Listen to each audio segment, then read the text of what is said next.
Hello everyone. Today I have some time to stream again, so we are going to continue the Pokemon Diamond playthrough. It's a challenge playthrough, but like the challenge is kinda simple. So let's put the rules in the chat. So I can only use stab attacks. So a grass type can only use grass type attacks, for example. A water type can only use water type attacks, but it's attacks, not moves. Therefore, I can still use status moves, but for attacks I have to use stab, and I can use items in battle. So like I can't heal mid battle, for example. Now I'm checking to make sure the stream is running on the YouTube side too, and then we can just get started after I send out the Discord notifications, which are out. Alright. Now, the goal for today is to hopefully get to the league. I should have just enough time to actually make it to the league, but we will have to see. Now, with that said, let's get started. Last played basically 3 days ago, and we're going through Iron Island. Alright. So, this is our team. I need to get Poison Jab, which I should be able to get relatively easily. I already have it, so I can teach it Poison Jab, or I can wait a bit and teach it Sludge Bomb. Either will work. It has pretty similar attack and special attack, so we can go for a mixed attacker kind of deal.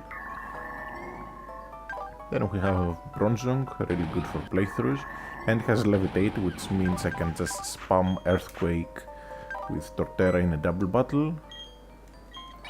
Then we have Staraptor. Since I kinda won't need Defog by the time we are at the 7th badge, I might get rid of Defog and give it a Return instead. Then Gastrodon, just really nice, but sadly kinda limited in the ground move pool.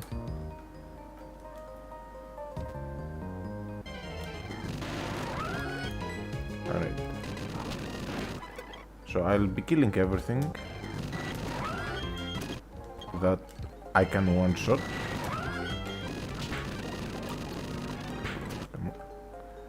Because we need all the experience we can get. Okay, Luxio, easy pickings. Stanky also easy pickings as long as I don't miss too many times. Now I do need to be careful with the Gravelers, because if I remember correctly, at that level they can blow up on me. So yeah. Also, just like last stream, I'm not exactly rested, so I might make some stupid mistakes here and there. Now this is not an Nuzlocke or anything, so even if something faints, it's not the end of the world.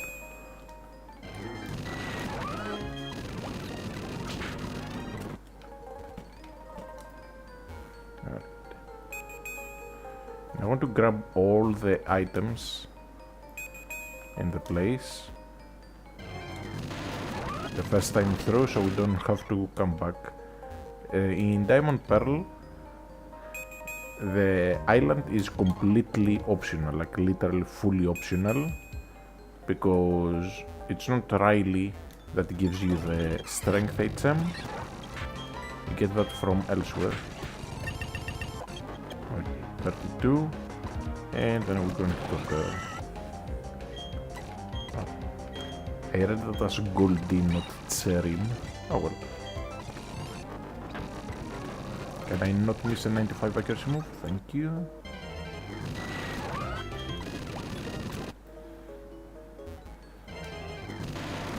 Now, I want the Gastrodon to hit around 36 in level, ideally, by the time we are at the gym.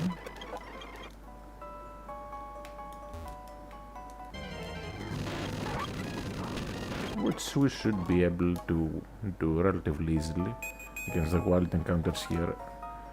I can't remember if it's the case in Diamond Pearl 2, but in Platinum you can even run into Steelix sometimes here, which gives a ton of experience. Graveler.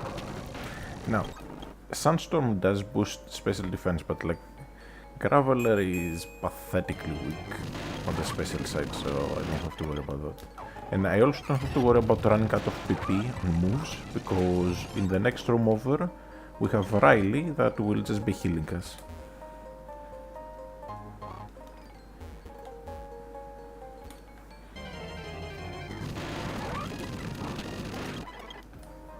And if we get some more levels, we'll even be able to run away from wild encounters, which will be nice.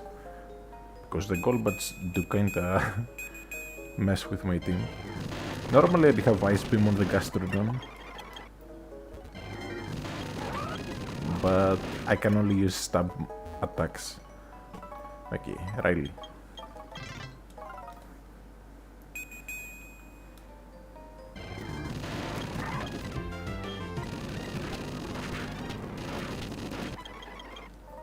Okay, now we are fully healed. The Bronzong I'll keep with the XP share until it hits 38, I think. That should be a good enough level for the Bronzong.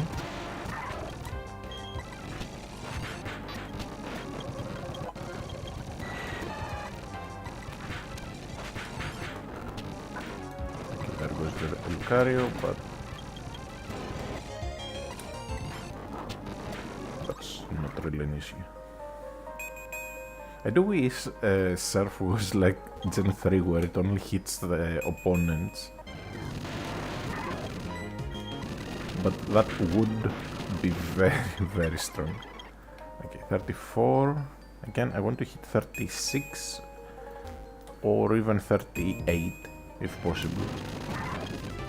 So I will be killing wild things. And there's the Steelix,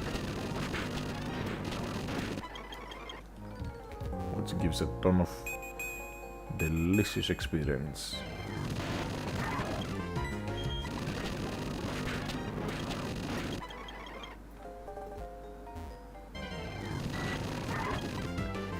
The Golbats are going to be a bit of an issue, but I might even catch one. Okay, there we go.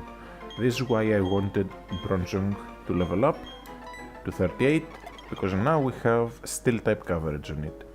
Bronzong can only use Steel and Psychic moves, so it's quite limited in what you can do. Well, attacks, not moves, specifically. Let's try to catch, why not? Just to have it.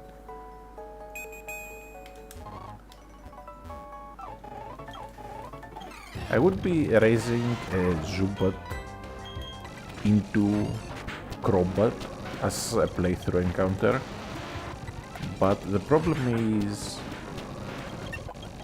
it doesn't get any stab moves for the most part. It has some really good utility moves, or even good coverage moves with bite and whatnot. But for the most part, it's just awful with stab moves. Alright.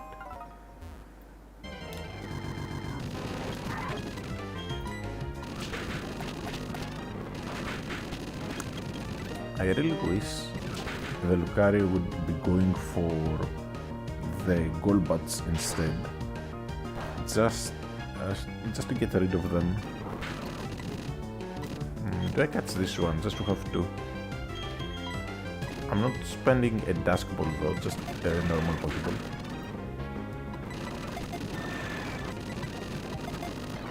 Alright. No nickname.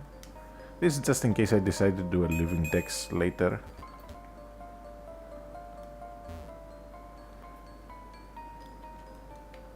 You never know. Alright.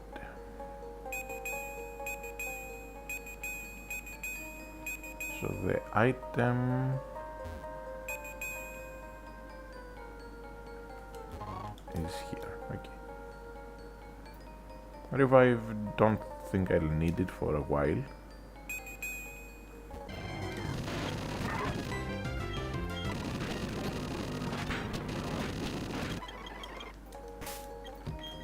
Alright, once this hits 40, we move it to the back.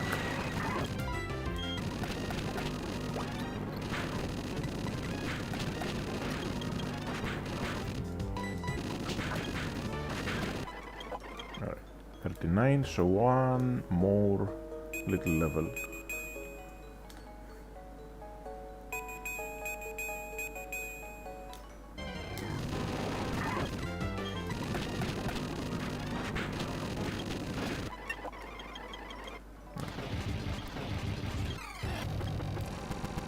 Medicham and Krogan.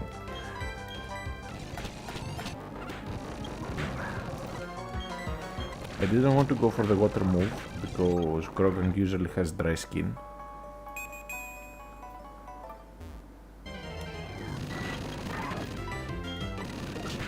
But then the Lucario hit it with a ground move first before I could. Oh well. Okay.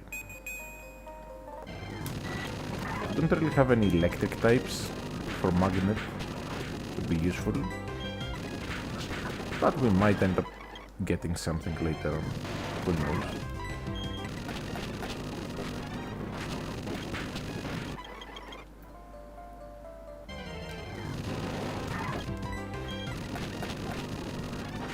My Gastrodon should be leveling up very soon.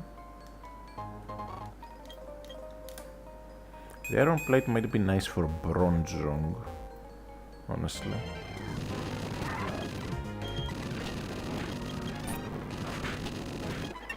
Like 37, and Bronzong should be about to... yeah, about to level up.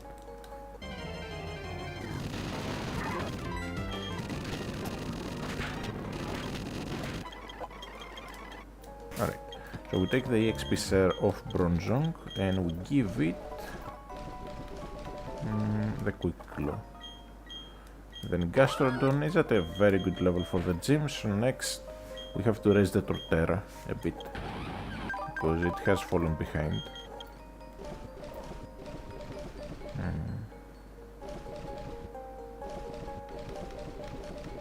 Do I have any good items for the Torterra though? I really need to get some better health items.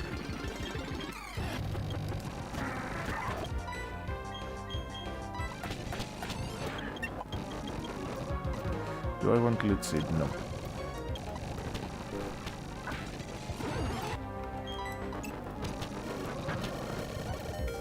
Of course it lives on 1 HP. Bronzong time. Extrasensory. Extrasensory. Then another extrasensory and another extrasensory. Sudowoodo, Hypnosis, and into Torterra we go, then Earthquake.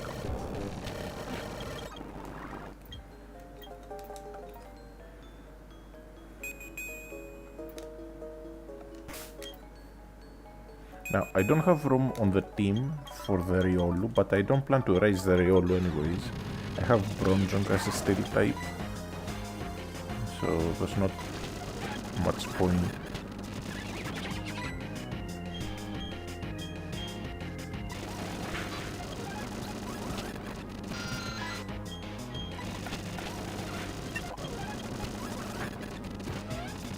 Stanky, let's go for a Razor Leaf.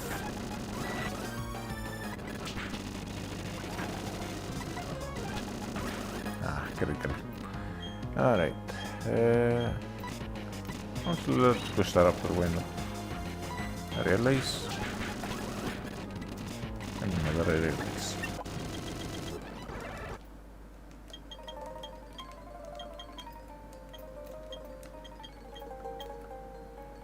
Like how he takes no for an answer, he doesn't take no for an answer. But if you say yes, you don't have room on the team, he'll suddenly say, okay, fine, I won't give it to you. Now, I'll kill wild rocks until I run out of grass moves. Once I run out of grass moves, we move on.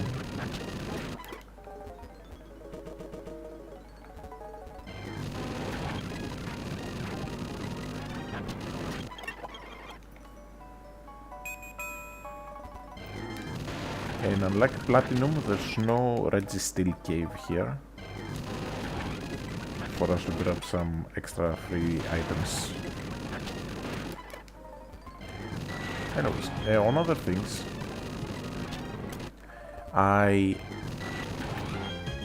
just remembered earlier that since I've set the Ryujing simulator up again, I can't do BDSP. So I could have done a BDSP challenge, since that's one game I haven't really done a challenge on. I've only done one playthrough on the Brilliant Diamond, where I did like a 100% playthrough, as in like leaving decks, got everything. Somehow I can't find what folder I put my save file in, however, so it might be lost forever, which would be kinda sad. But anyways, so I am thinking maybe I can just do a fresh playthrough of BDSP sometime. Would be interesting. But I also have been trying to get back into Generations Ultimate. I've done some hunts as warm-up, like earlier I was doing a Deviljho hunt. I did a high rank Hypera Zang and some other things, just to unrust myself.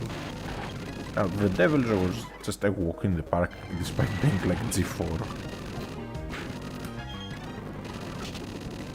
And it seemed weird to me how, even though I beat the G4 Deviljho, I didn't get the quest for the Hyper Deviljho.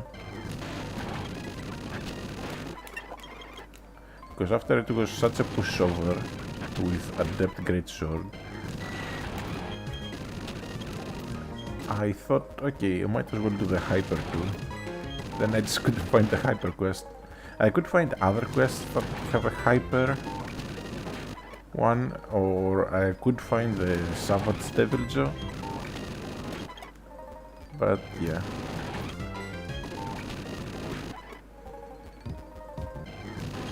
Oh well, anyways, so 7 more attack. Ooh, Steelix. For this one, let's go Earthquake. Synthesis, nah. We can always like Mega Drain.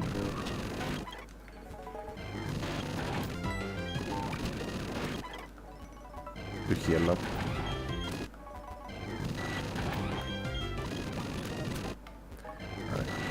Just a few more. If I can stop getting Golbats, that would be perfect. And if I can find Steelixes, that would be even more perfect.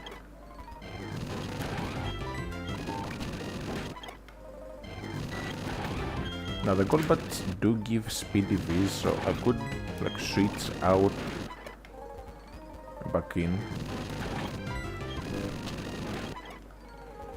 But I don't plan to EV train or anything.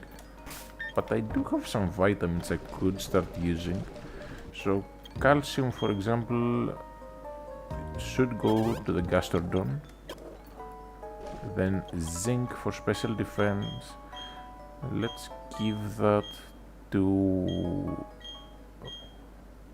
Let's give that to the Gastrodon as well. Then protein, the Torterra, iron on the... Oh, Bronzong doesn't need that, okay.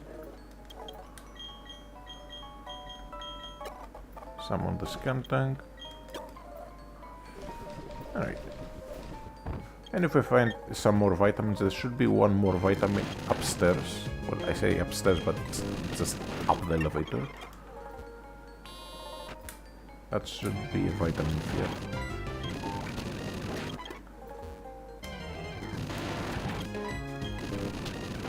For more.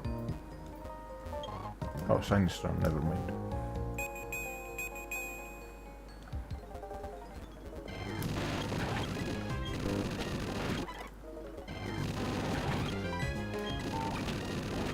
Okay, one more. And that's all. Now, do we have any items here? No.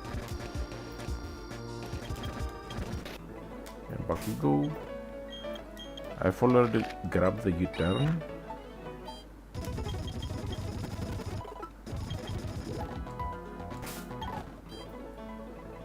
And let's go to the gym. Alright, so for the gym I think I'll use the Gastrodon first. Now, because the dex was so limited, there will be actually quite a few non-steel types as we go through.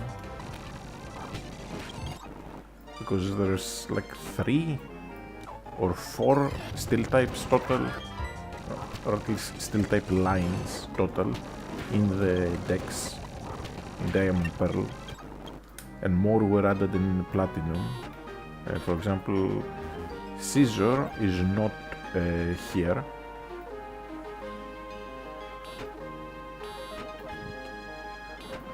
This should be a Azumarill, I think, or something like that. Steelix. I should have a bunch of antidotes, so let's heal with that.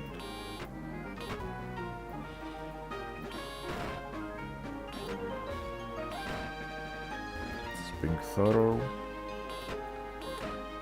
I can't remember if in BDSP they changed the puzzles. I think they kept all the puzzles the same, but I might be wrong there. I remember a puzzle being different. I think Pastoria's was changed. Anyways, so Byron starts with a Bronzor. Oh, this should be the Azumarill. Now, we have Water Absorb, so if it goes for a water move, it will just heal us. That's why it's only going for one.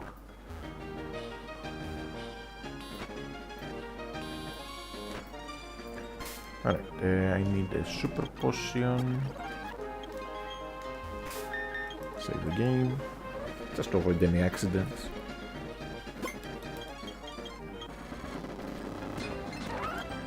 Alright, so the Bronzor.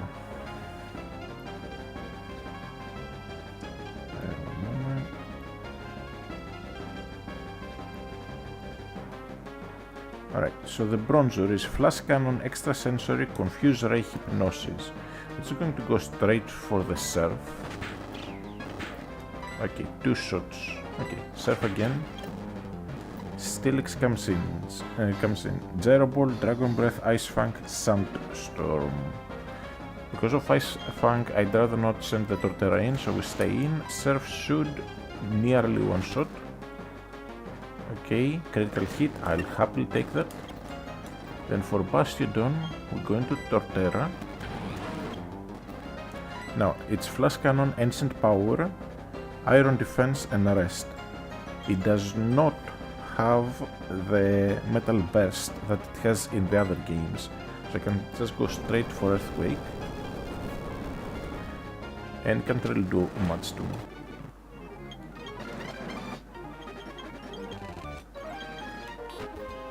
Alright.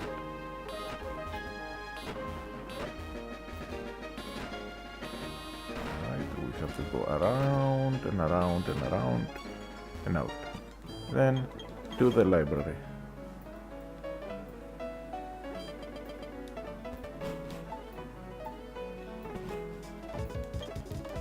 And then we'll hear the big kaboom Now, you can actually go to the lake ahead of time and grab the TM from there.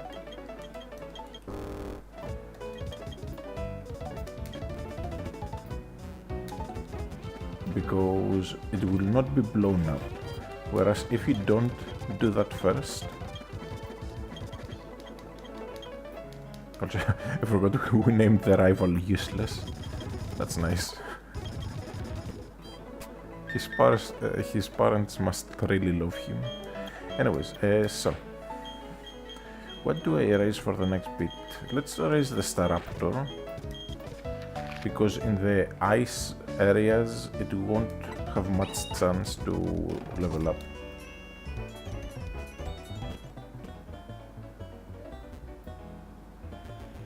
Also, there are some trainers down here we can fight.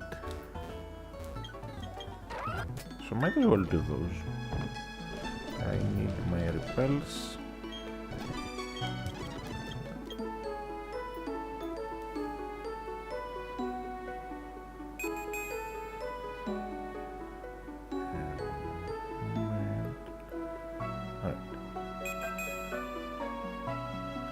This is the dead end, and this is where we go to fight the trainers that are just spinning in the water.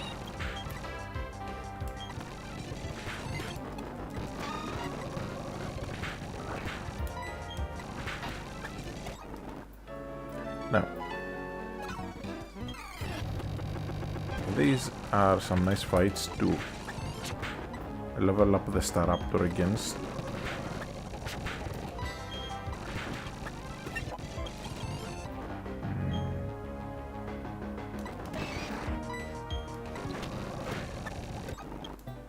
That way we'll just balance out the team's experience. Now that way is just a big pearl. I'll go after I do the battles. There's one battle in here.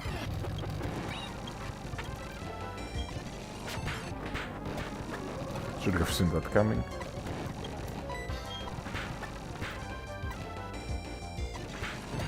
Ooh, critical hit, that's nice. And for the last Gyarados,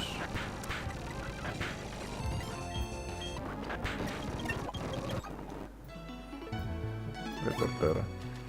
Intimidate is a really strong ability, honestly. It can screw over so many different Pokemon that rely on their attack stat. It's kind of the reason why I've made sure to have an Intimidate user on the team. It's not just that I need a Fly user. The other half of the reason is that I need an Intimidate user.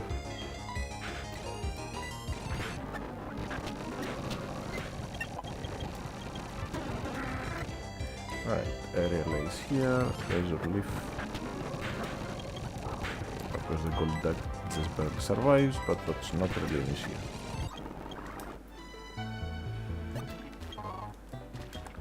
Water Stone. And then we have to go through this annoying section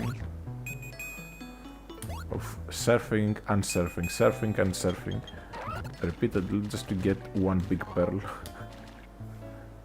Kinda excessive for just about 30,000 money. Anyways, it's a lot faster to just fly back to Pastoria and then make the trip again. But I can't remember if there's a trainer here in the water.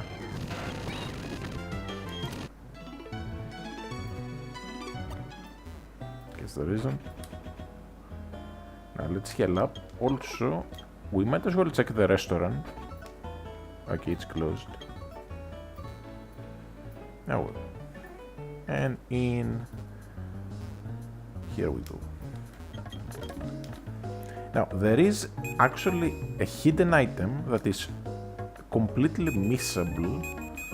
It's an HP up on one of the bits here that normally are water, and if you don't grab it now, you can never grab it again.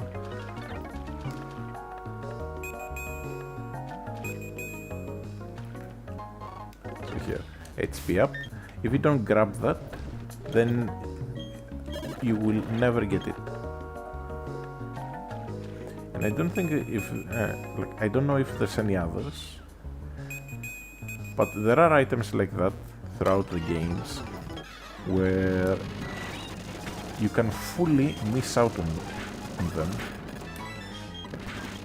The biggest example are those in the Trickmaster's house in the Huen games, because any item you don't pick up in there is just forever wasted. This one is not a battle.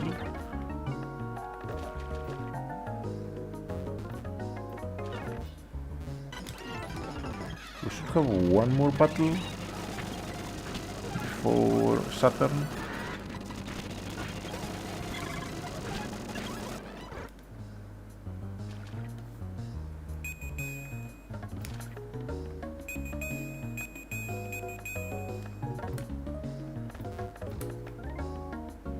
Making sure I'm not missing any other items.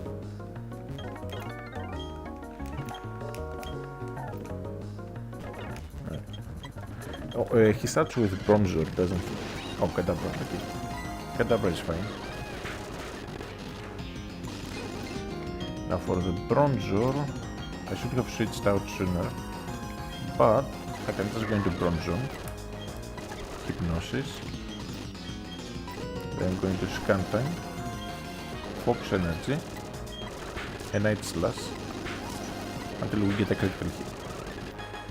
Then Toxicroak just gets deleted by Staraptor.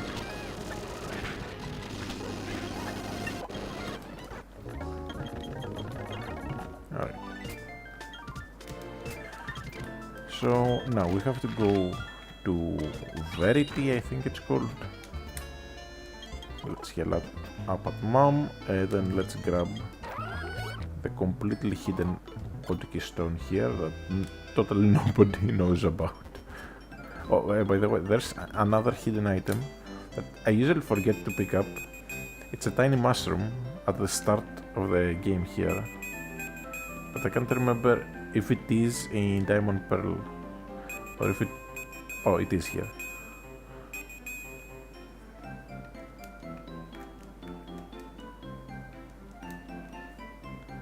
Is it? Here. Oh, potion in this game. I'm pretty sure in Platinum it's a tiny mushroom. Oh, ouch. What's with this old timer? Right. Aerial is here. Then a Razor Leaf. Then Aerial Ace and go into Bronzor. Hard wallet, Aerial Ace, Extra Sensor.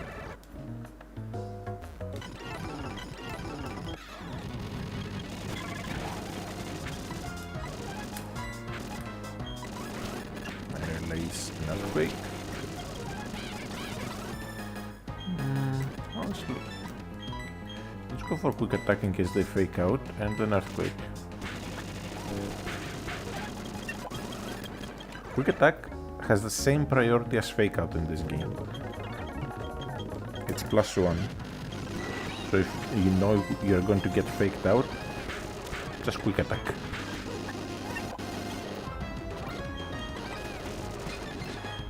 Alright, Focus Energy.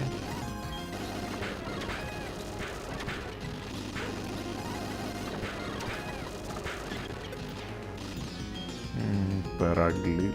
Gets hard walled by Bronzor, so might as well go for it.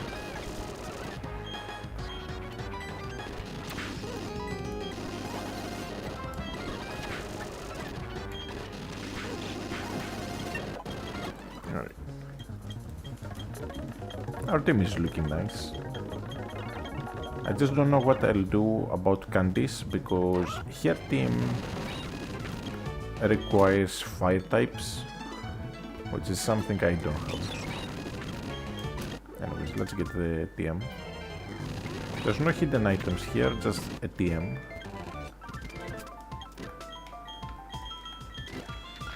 Alright. We also have the route down below by Paul Park that we can do real quick, just for some extra experience. I think I'll do it with a scan tank, because why not?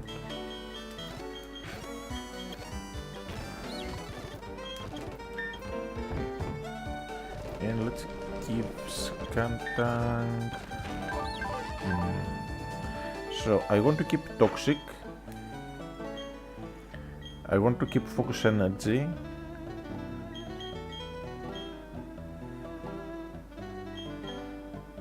And then go for smoke screen, replaced by either poison jab or sludge bomb. But which one would be better? Would it be nice to have like one attack on the physical side with Night Slash, one on the special? Okay, so for the encounters from here on out, the Snovers and Aboma Snows have the same defense and special defense, so it won't really matter.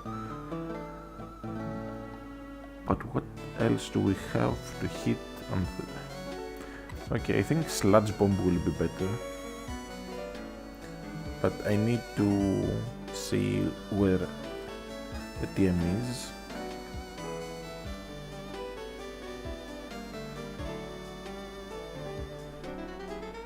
TM36 and is located in the Galactic Warehouse. Okay.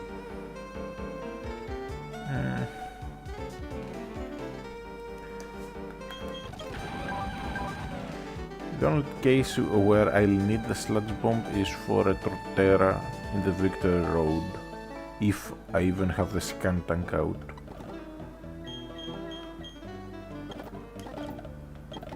Okay, for now let's do the route down here for some yum yum experience, and I will just teach Poison Jab for now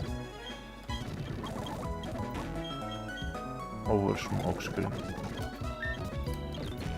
And later on, if I see that we need it,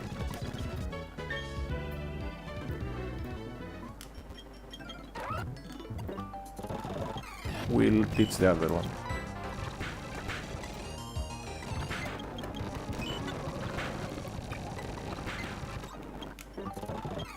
What a good start if we are already failing to kill things.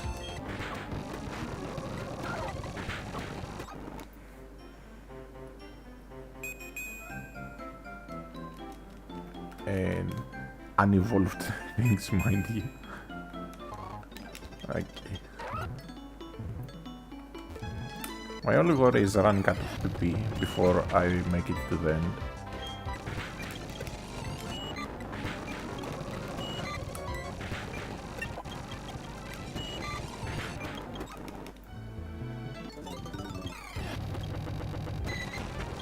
Raid. We have Metronome, so as we keep using the same move, it does slightly hit harder, but in this game, Metronome only boosts the moves by 10%, not 20%. So it's not as big a buff as like Gen 6, for example.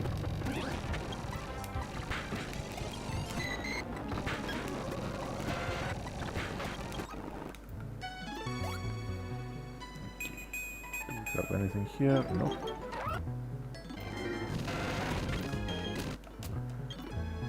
Let's use a little repel.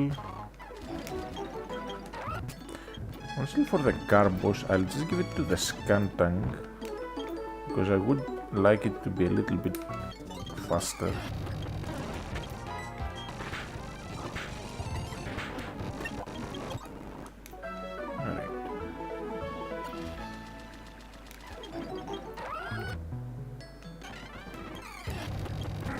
We've almost made it through the water bit.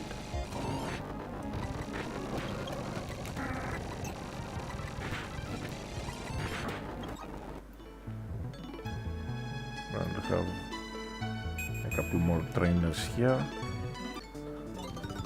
I would have rather done that as a double battle.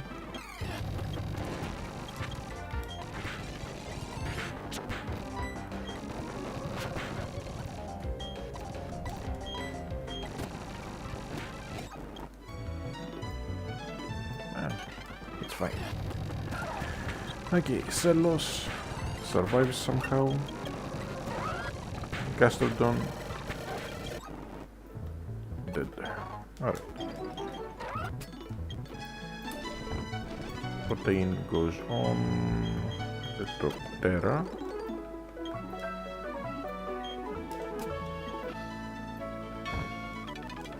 And one more Super Repel. There's not really many battles left here, it's just 2 Streamers.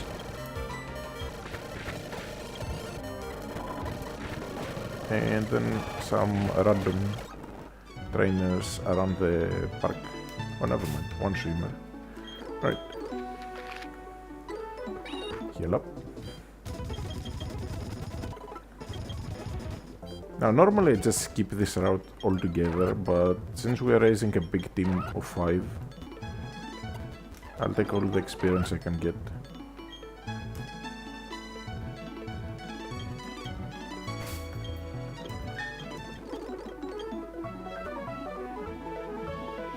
Alright, we made it through. Fisherman.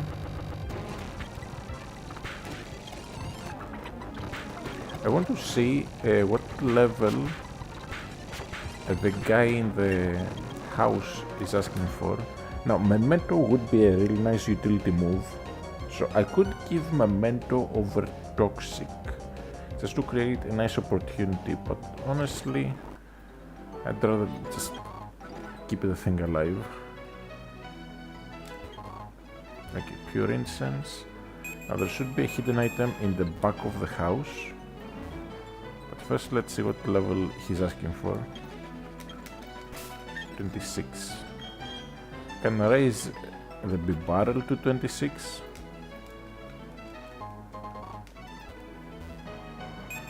With EXP share or something. Or just go fetch a level 26.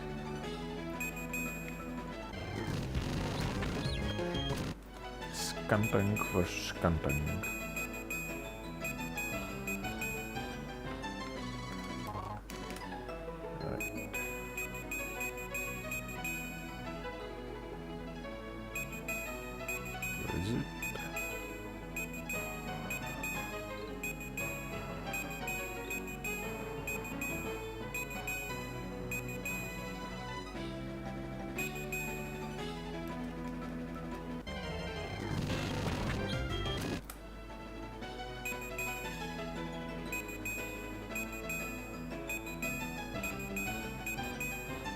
Where is it? What the frick is it?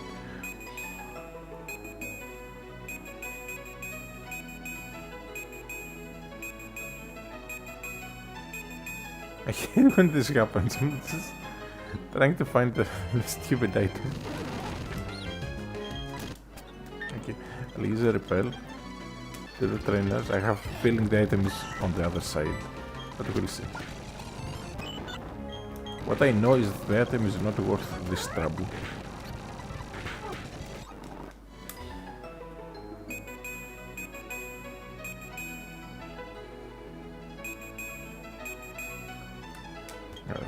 Lepaberry, my favorite. Oh, here we can also get Excisor in case we find a nice bug type to add to the team.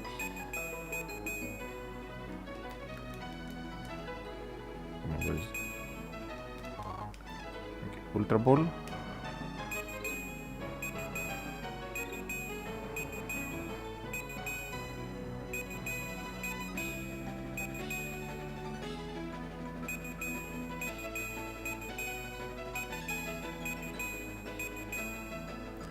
Alright, I'll just dodge from the other side at this point.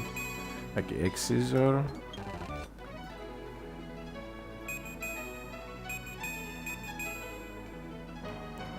There's an item.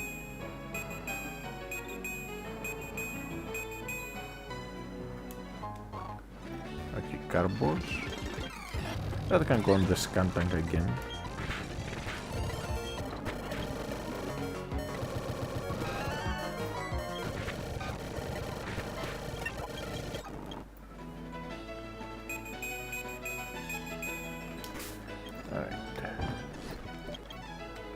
On Skuntank.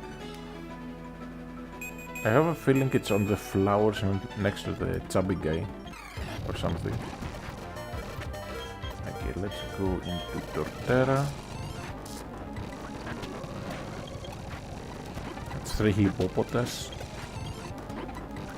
Just going up slightly in level, one from the other.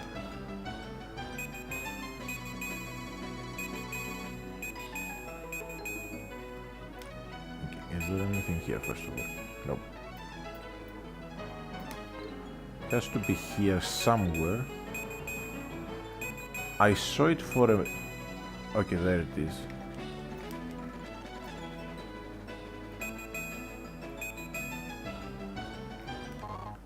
Max survive. I don't know why the Dowser was spazzing out so hard.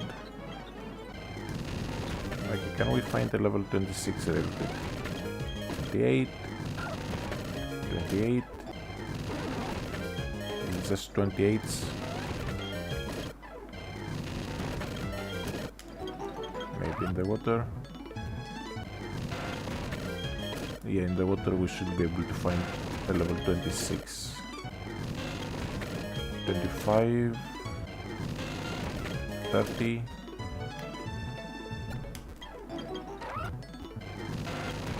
30. Like, if we don't get it, it's on the end of the world. The first belt that you get is the black belt anyways. You get the black belt, expert belt, focus in that order. Come on, we got 25.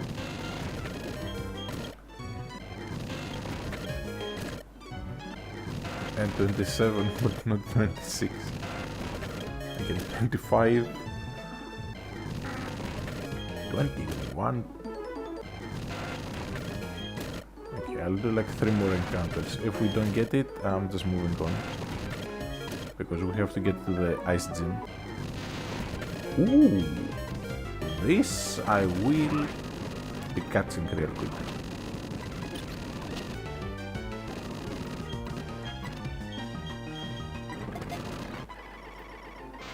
Because that's actually a, I think 1% encounter.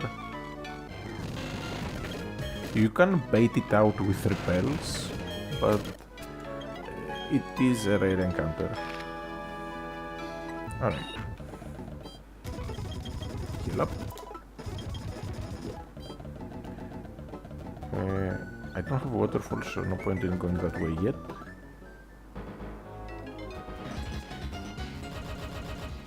Alright.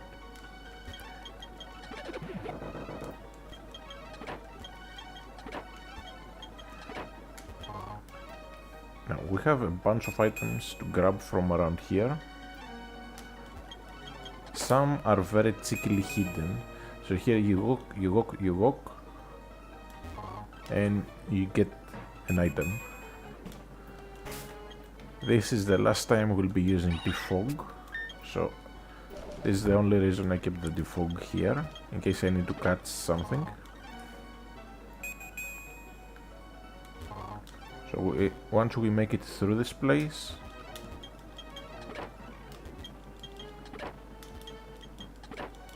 we don't need defog anymore.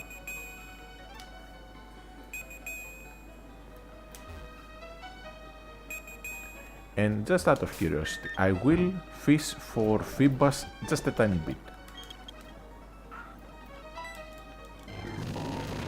Barbodes.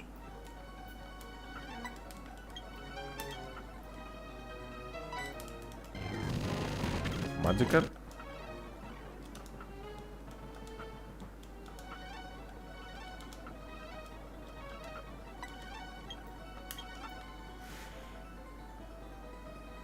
Come on.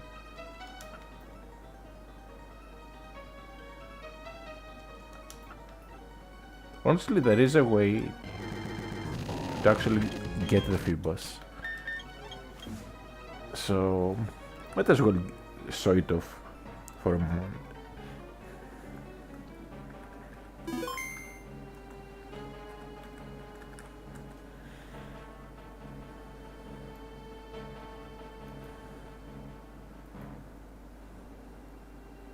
Alright.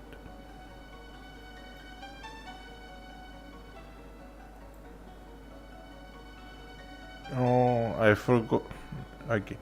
So, I need to play for 2 consecutive days in order to calculate it. Basically, we need to get the lottery number of one day and the previous day, and that will get us the Phoebus spots because it's based on the lottery.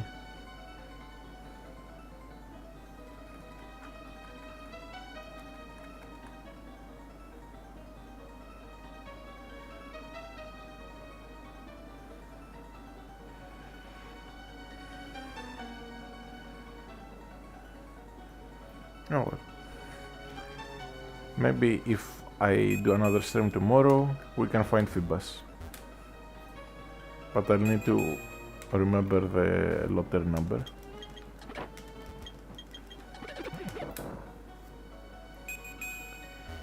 But yeah, for anyone that doesn't know, for the Hwen games you just need the phrase in Dewford and your ID. For the Sinnoh games you need the lottery number of the current day and the previous day, and then you can basically figure out where the Phoebus is exactly and find it within like 3 attempts.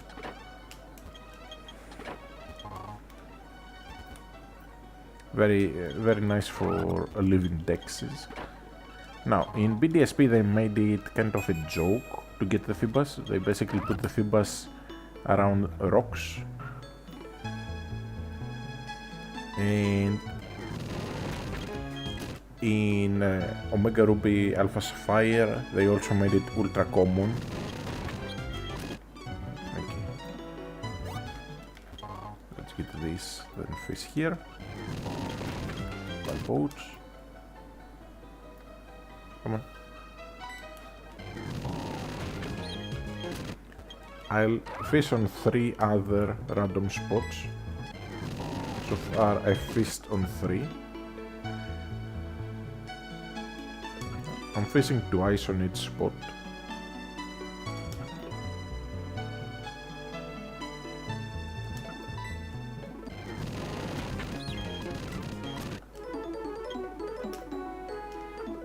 Let's fish here too.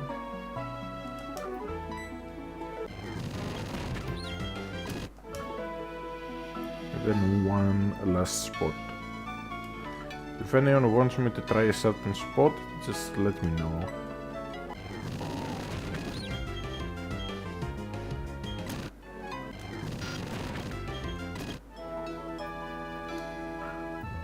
Let's try here. Why not? Now, I have found the Phoebus legitimately many times without relying on the programs that find it for you. Wait, did I grab the items? Yes. Which rock has the item? There we go.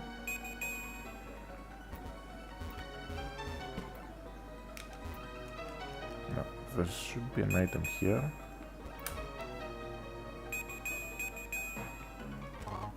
HP up. And we are out in the snow. Now, in the snow there's also a bunch of items that we'll have to be dowsing for.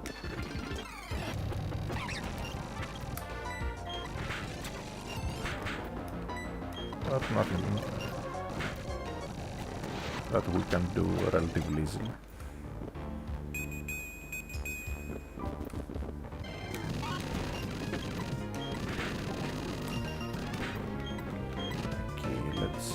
Great ball. That's great ball.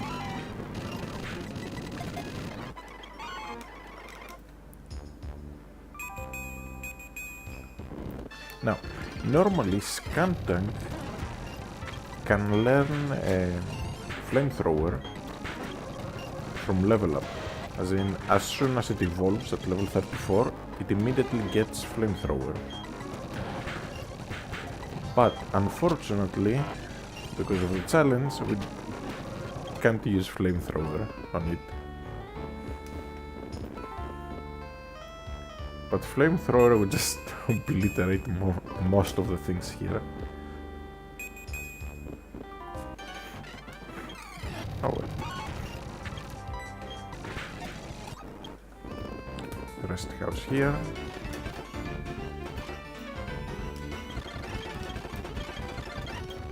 Now I have to talk to the Pentaki.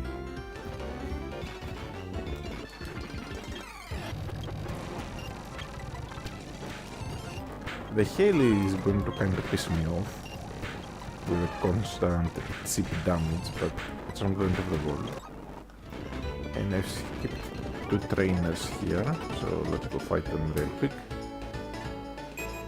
Is it 2 or just 1?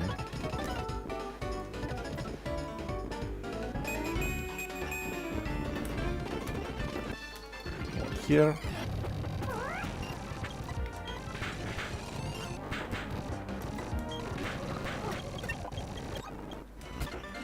And let's also give the HP up to Gastrodon.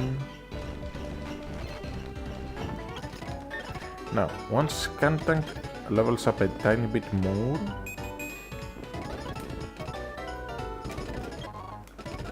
we'll start using something else through this place.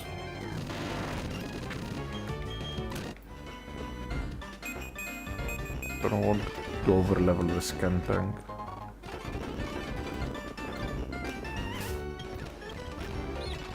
Actually no, 44 is fine.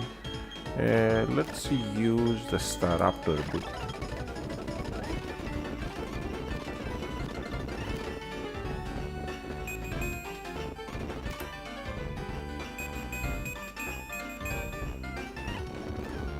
It does have the disadvantage, and the Snovers should have Isard. That will be fine. Now, do we get to see Maylin here? No. Okay. In Platinum, Maylin comes up to you.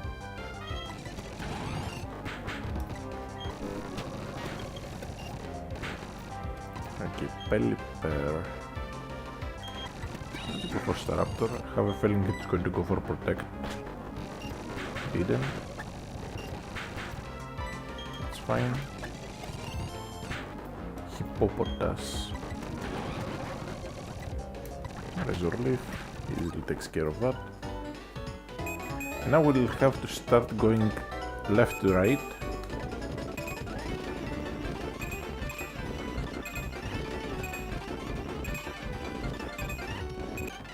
To find all the items.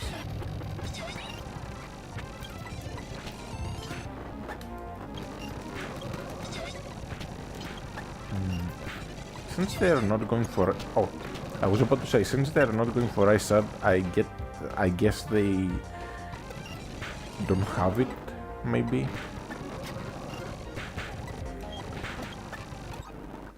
But no, I guess my guess was off.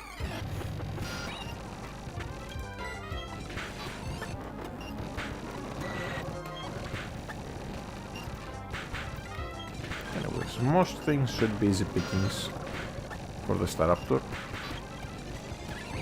And with the Cell Bell we can kinda make our health like make up for the chip damage from the hail. Now there should be an item up in the corner.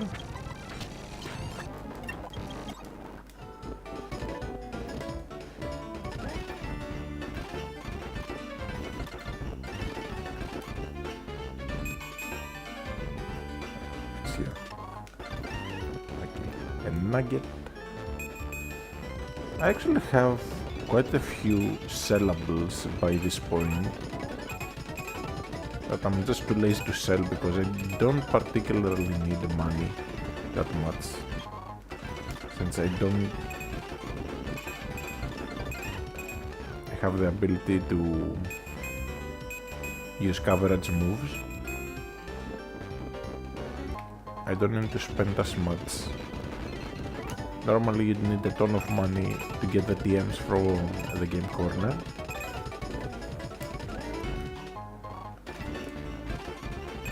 I'm doing a different speed up. That's why the game sounds weird compared to the normal speed up I do most of the time.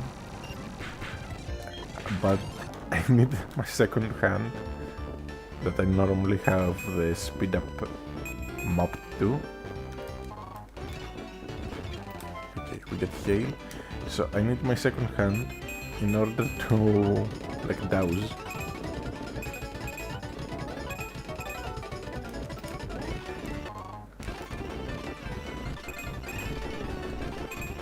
Alright, let's grab rock climb and go in, talk to the guy, ice cycle plate, and then we need to teach rock climb to the big barrel over water gun.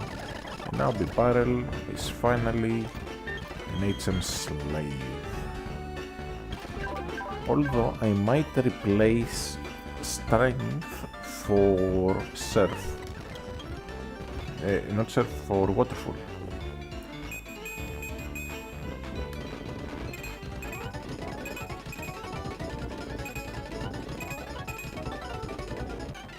We'll see. Because I will need waterfall to access the league, obviously.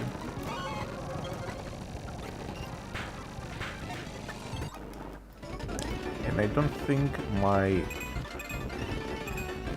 like the other Pokemon I have on the team can get waterfall.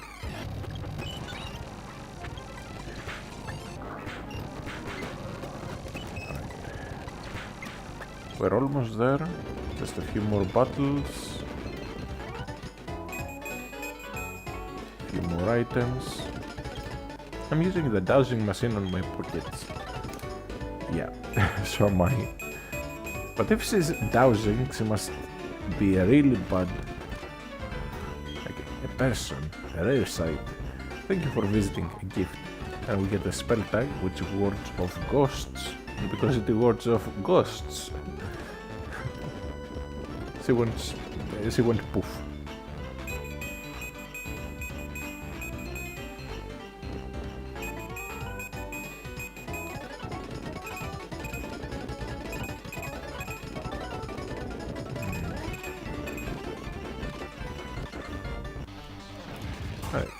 I think there's one more trainer after this guy, and then we're through.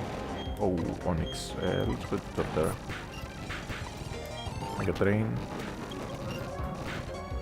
And for Machoke, back to Staraptor.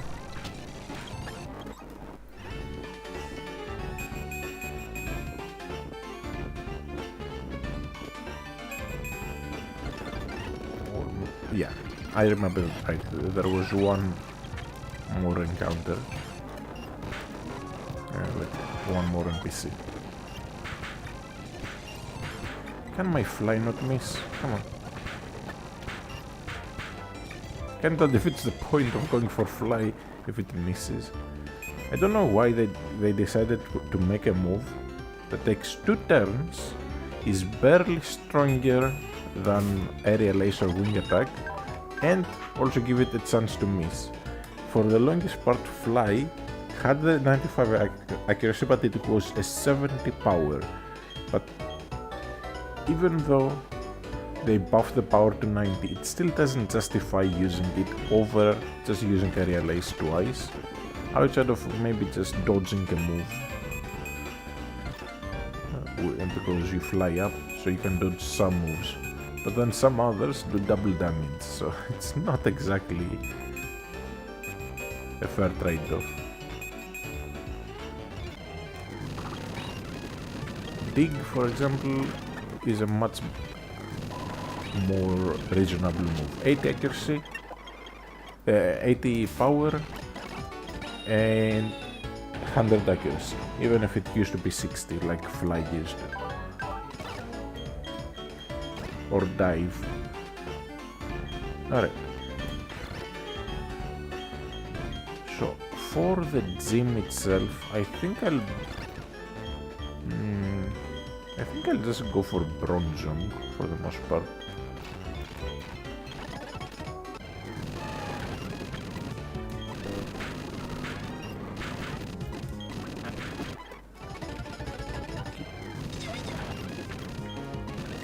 Just want to see what encounters we can find here, and there should be an item somewhere.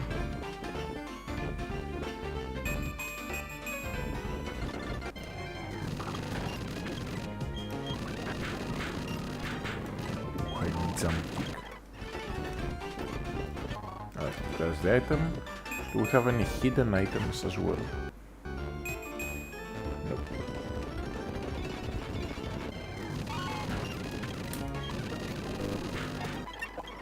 43.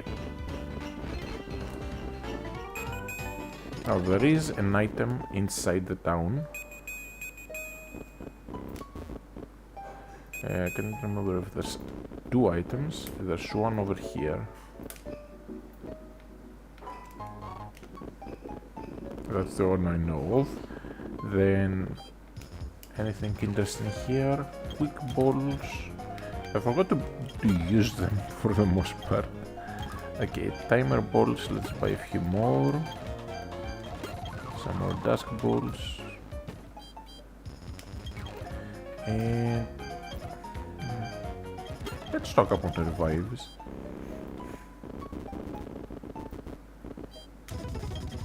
Alright. Time for the 7th gym. But over here we have the most hated NPC apparently. C asks for a Medicham and gives you a Haunter. But the Haunter is holding an Everstone. And because of that, there's an entire subreddit dedicated to just hating on her. And it's just the dumbest thing ever, but also hilarious at the same time.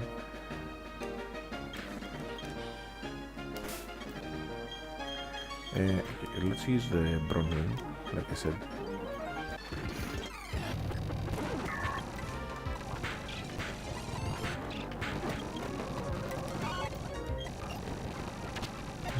It actually slowed me down there, which made my gyro ball a lot stronger.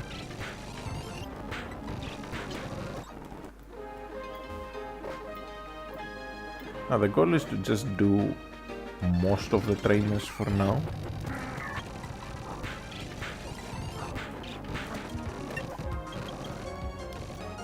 Okay, Golduck.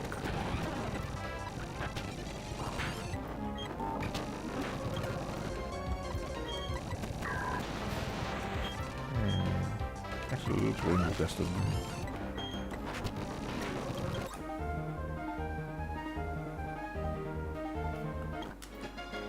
Alright.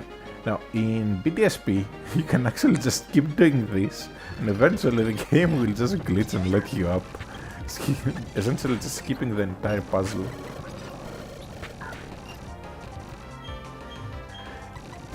And I really like dumb things like that. I don't know who even figured it out. But yeah, you can just straight up skip the entire puzzle of the gym. But just insisting on going up. I don't know if it ever got patched. I know the menu stacking stuff in BDSP got patched, where you could stack menus, which was quite silly, honestly.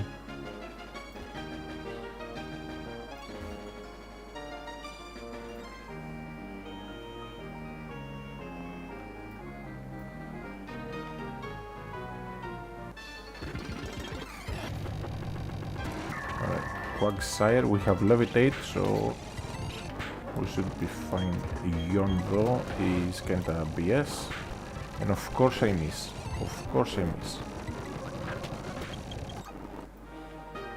Because why wouldn't I miss a 95 accuracy move at an awful moment?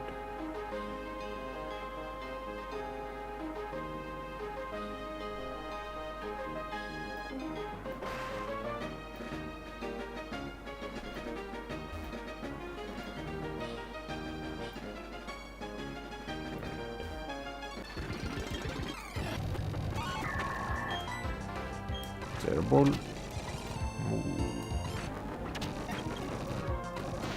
Tentacruel. Barrier doesn't really matter to me. Alright.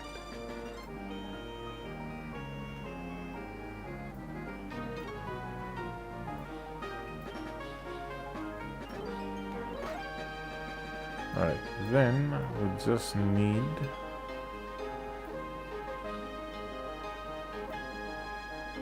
to make it to that.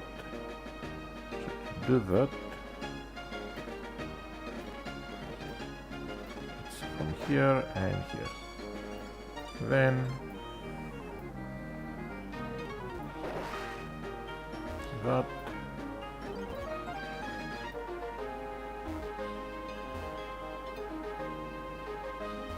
And this. Nice and easy.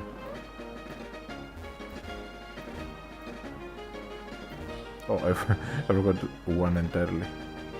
Well, that one is easy at least.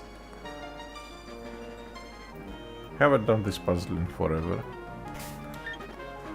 Alright. Super Potion. The Torterra. Potion the Bronzong. Now the Hail is going to be a bit of an issue.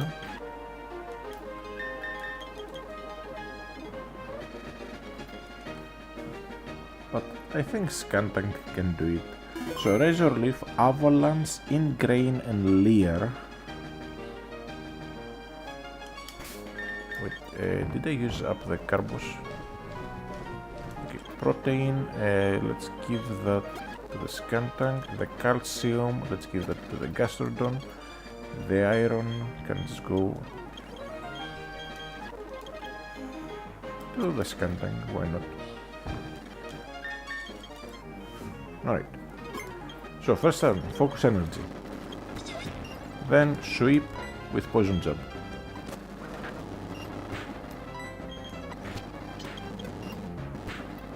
Medicham comes in. Force Palm, Bulk Up, Detect, Ice Punch. I can just go for Poison Jab again. Critical Hit, that's nice. Sneasel, Poison Jab. See, waste a heal. If I get a poison here, that would be perfect. Critical Hit, that's even better. Then Poison Jab, just kills. Nice and easy.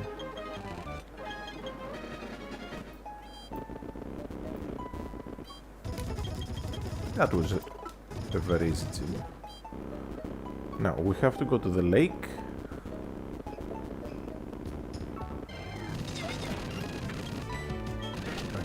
Let's grab that final level. Okay, level 45. I think that's a good level. It's the highest from the team so far.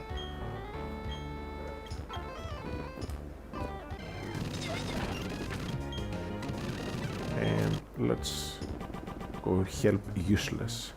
Useless. You're not getting away with this, Team Galactic. Oh, are you finished already? Yeah.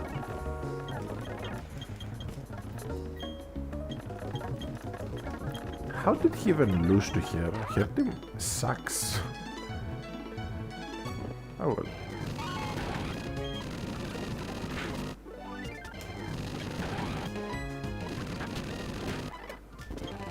Alright, we grab the Blizzard and then we head to Veilstone.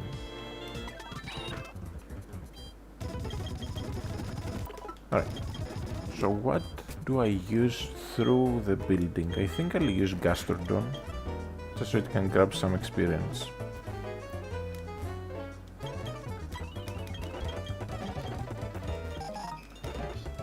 Alright.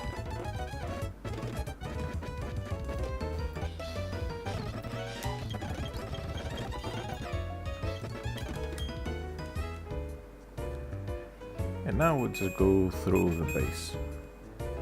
There's no looker to steal the credit for our efforts.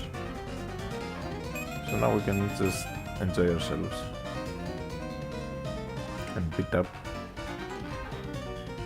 everyone in the hideout. Now there are actually hidden items inside the buildings, which is rare in these games. Normally the buildings will not have hidden items, but here they do. They're so easy to miss if you don't know about it.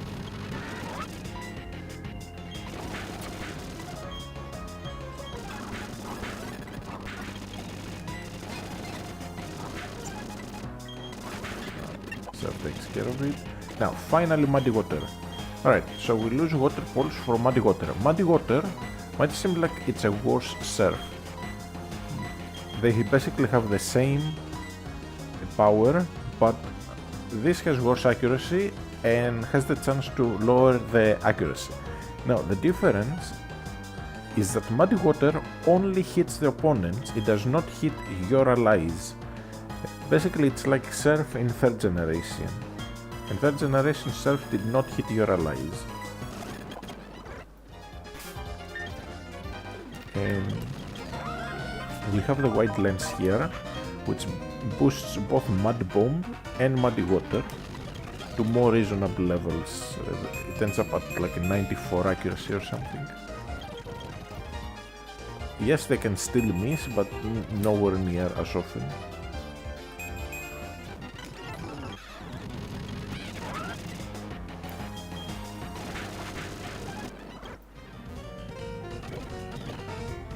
Sludge bomb. Oh, no, sludge bomb is in the other room. Okay.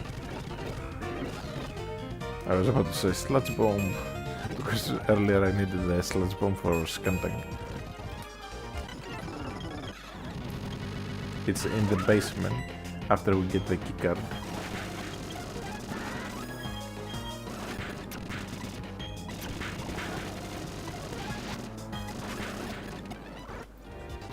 So for now,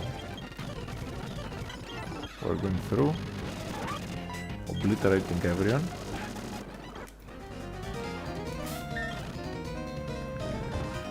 And an antidote.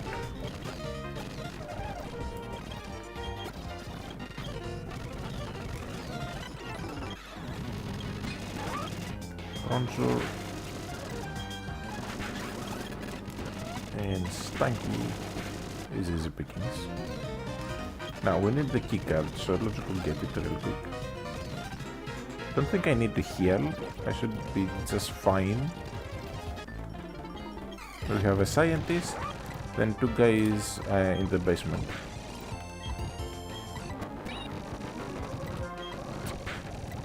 Fine, I realize. If it wants to drop my accuracy. That's also why I like a real ace. There's the sludge bomb, the key. You don't let the opponents control your accuracy. Because if they do, they'll just hacks you all day long.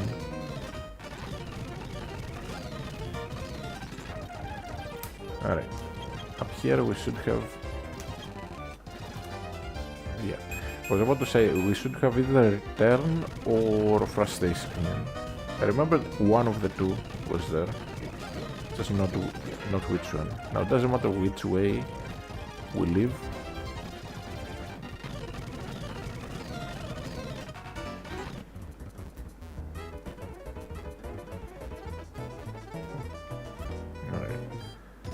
Heal up.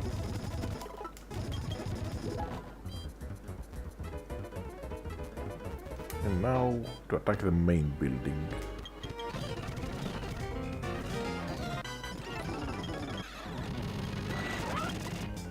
Alright, muddy water. We drop accuracy. Nice. Another gold bar. Another accuracy drop. It's like 30% chance, I think, to drop the accuracy. It's really high.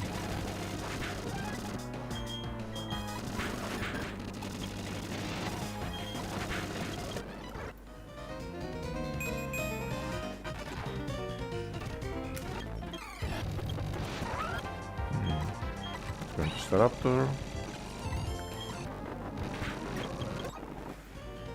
And that makes quick work of that. Then this is empty, it's the other one.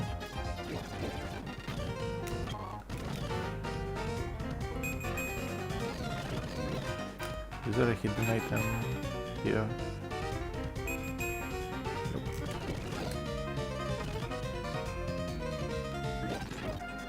But here, so this is the evil organization that is trying to take over the world. But they have a nice place with a kitchen, like a fridge, and a place to sit down and eat.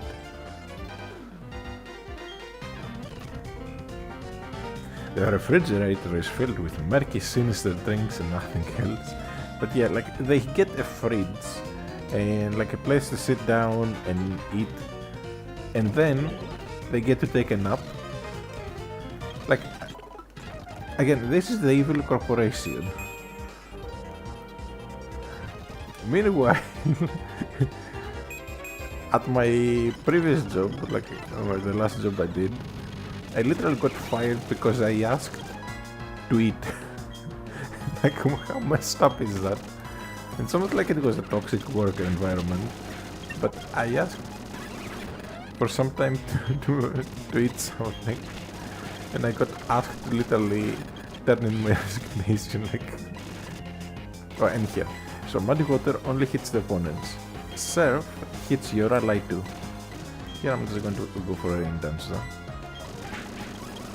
Just to save Pippi.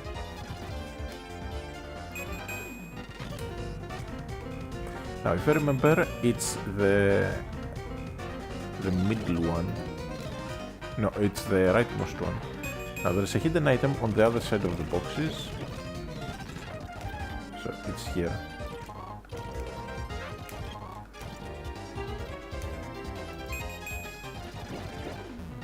The leftmost one. Okay, we are at Cyrus. And in Cyrus's room there should also be a hidden item, I believe. Now let's check Cyrus's Steam real quick.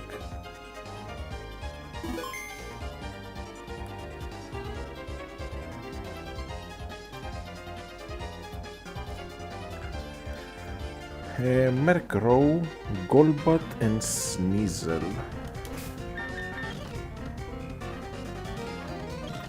Honestly, I don't even need to heal, I can just walk in. But time for the Kick-Ass Moon music. I really vibe with his theme music. One of the better battle musics in general. Really fits him. Anyways, I shouldn't flinch right away unless I have awful luck. Now Nightside shouldn't do too much because it's fixed damage, so I can take another one. Just need to land this. Then Golbat comes in. I can take a non-critical air cutter.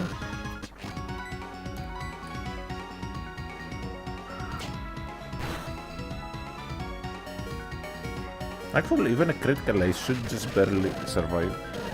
Then Sneasel comes in, and for Sneasel, just go Bronzong and Gyro Ball. And later on, when it will be a Weavile, we can just obliterate it. Now, Future Sight, and sucks in this game. Okay, we get the Master Ball. Now, is it in Platinum only, or is... Wait, is it over here then? I remember that there is a hidden item somewhere in the area near Cyrus. Oh well. Okay, I need to heal the Gastrodon a tiny bit. So, just 2 super potions worth. Now, there's not Ceron or whatever his name is in this game. Okay. Muddy Water. And another Muddy Water. Then Toxicroak comes in. Honestly, half my team destroys Toxicroak. Like I have a super effective move for nearly from nearly every single thing on my team for it.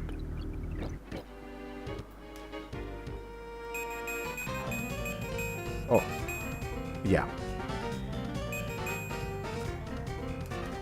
So here, nugget, little nugget.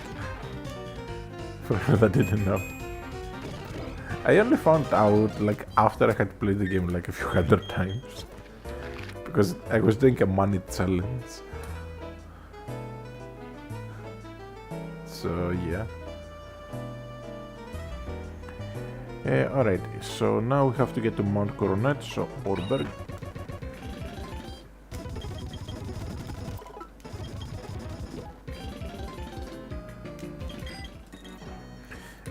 By the way, here you can pull out your bike without accessing the bug, and I've done a challenge where I was not allowed to open the bug, and those were a lifesaver. Because I could just pull out the bike without opening the bug,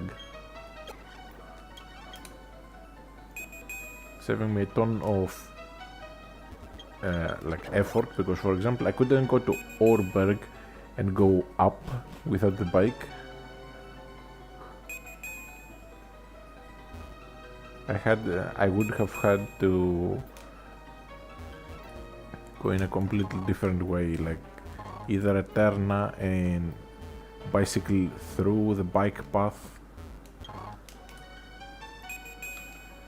or go to Hardhome and go from there.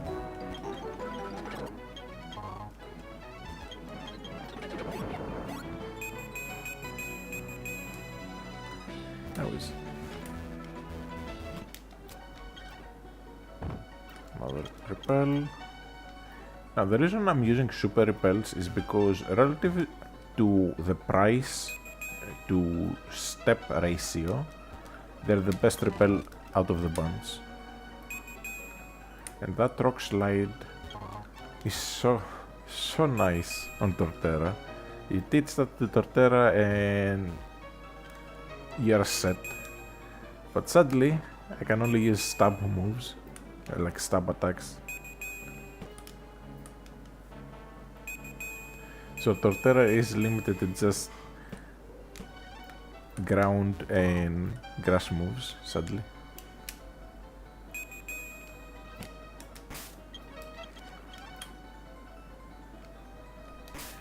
Now, what do we train here? I think I'll train the Bronzong a little bit.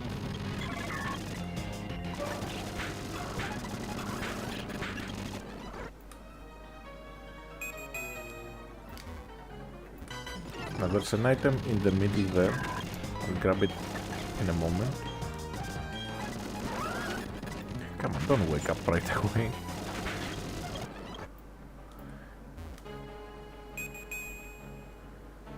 Where's the item?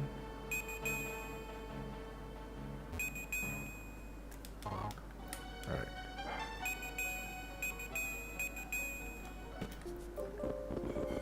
And I really vibe with the music here in the mountain. The kind of vibe they went for the mountain, for Mount Coronet, is just really cool. I wish they had put this much effort in later games too, because yes, Black White are are called bad games and stuff, but even though they aren't, but they still would never be able to hold up to the vibe of this, even though they have some absolute bangers themselves. Like, we all know about Toothless Dragon meme with Drift Veil music.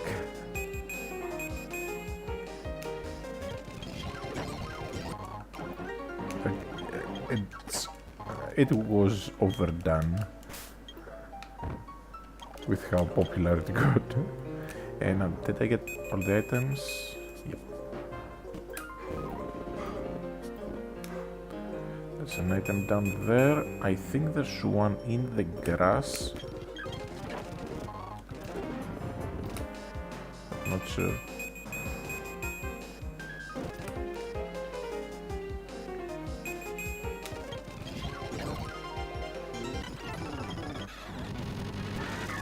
Alright, Gastox, easy pickings.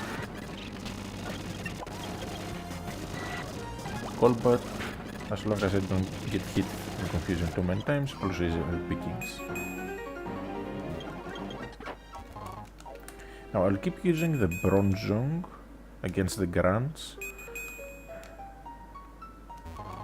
until it hits like level 46 or so.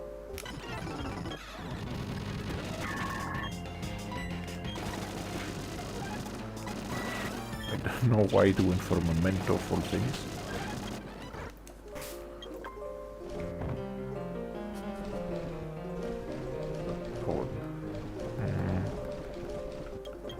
Okay, Bronzong is starting to run low in health.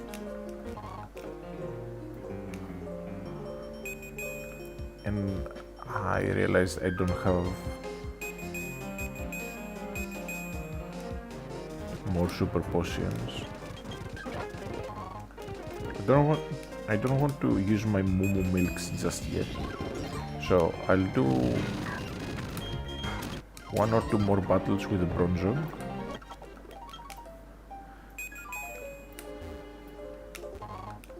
And once it gets a little bit lower in health,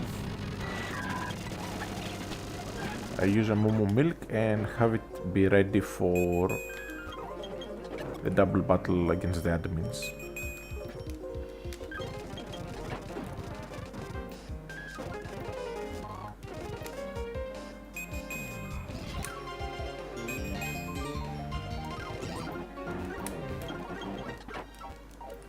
It was that. Oh, here.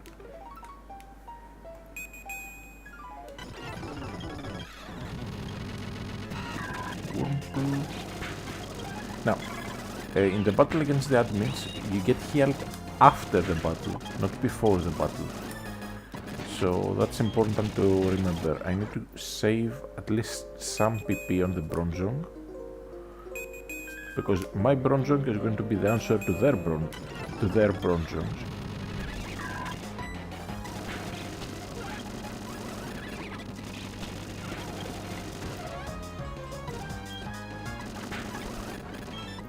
Hypnosis, Gastrodon, and Macomb.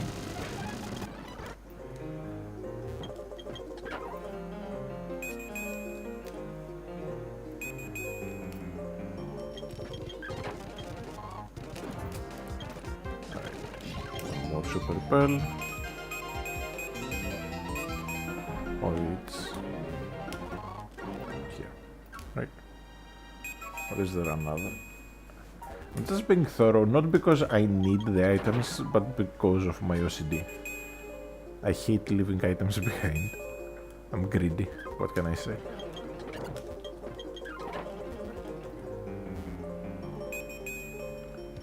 Now, this guy is actually guarding the TM for Dragon Claw. And the stupid thing is that he won't move out of the way even after you get rid of the entire Team Galactic. He will only move out of the way after you get to Cynthia. But at that point, it's too late to actually make use of it. And I just find that kinda stupid.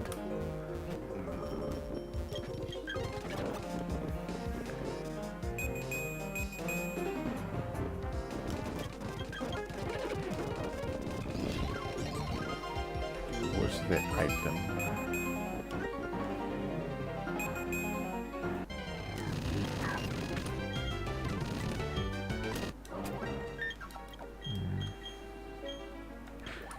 Right. Milk, where are you? Here.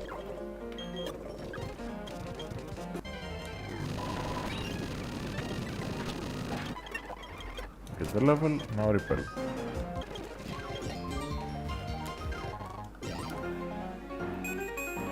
I still don't know about what I'll do about Lucian's Bronzong later, because that one is going to be quite annoying with the moveset I remember it having.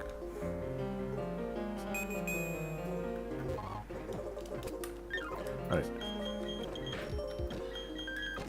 So I'm going to use Torterra a tiny bit here for the last few trainers, because it will more or less be useless in the actual fight.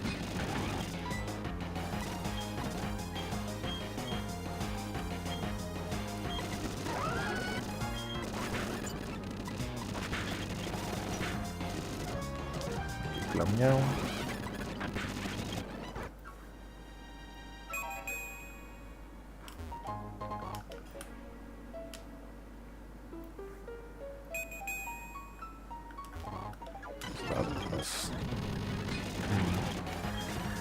So many freaking bronzers. It's like they don't know the other 492 exist. That's what you get with an ultra limited dex.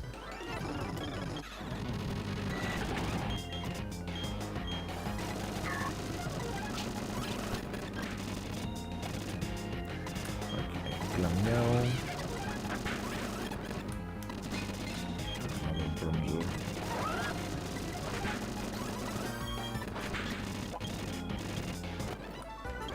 Now I need to make sure I don't waste any more Muddy Waters, because that will just lead to an issue. Alright, Earthquake, Aerial Ace. Earthquake, Quick Attack.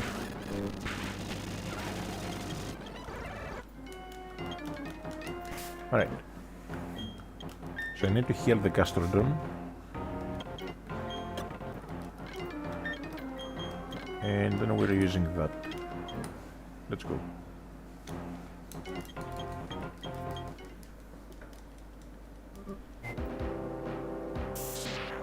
Now, the cutscenes were the bee's knees.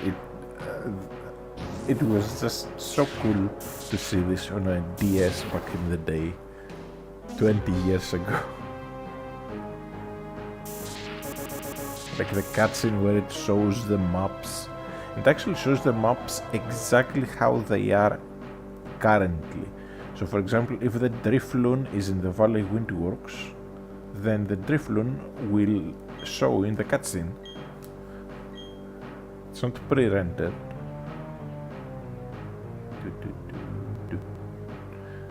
Really cool music.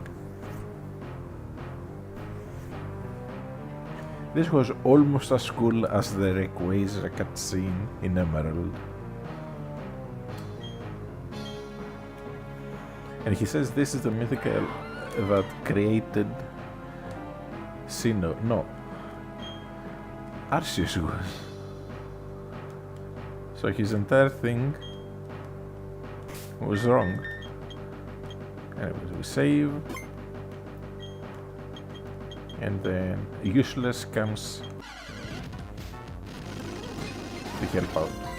Alright, so I'm going for Muddy Water straight up.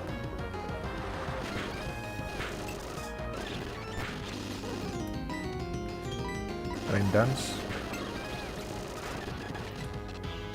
Then another Muddy Water. Then Surf kills both. Another Surf. Okay, Staraptor comes in. Good.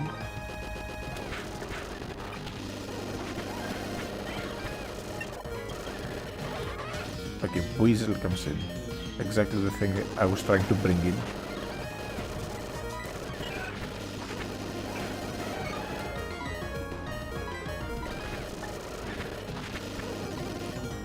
Right, I need the Heracross to finish it off.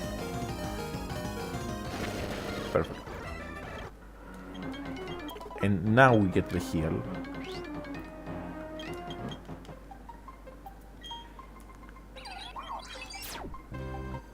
Then the 3.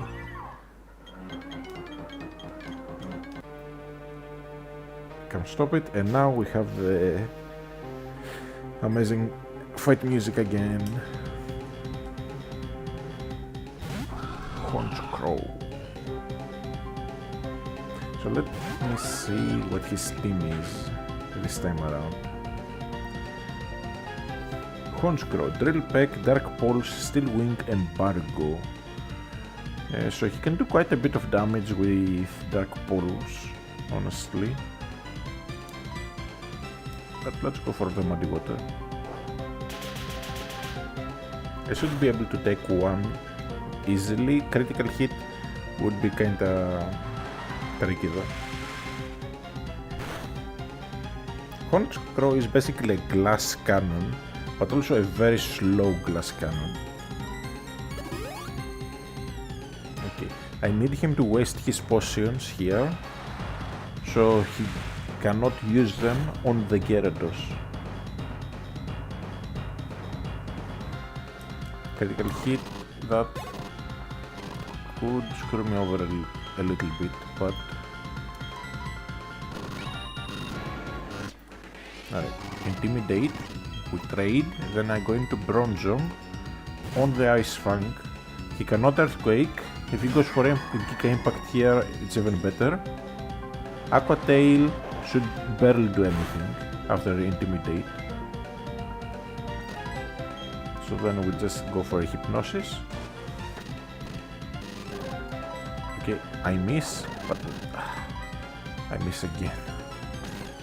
Don't freeze. Okay, there we go. So now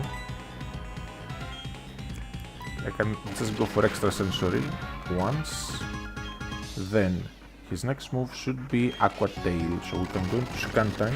Oh, Giga Impact. Okay, that's perfect. I should be faster, so I get to do 2 poison jabs, and because of Metronome, the second one should just barely kill with the pre-damage I had on it. Then the Weavile comes in, but we have the Bronzong, and Weavile is a lot faster than Sneasel, so a Gyro Ball might actually one-shot it.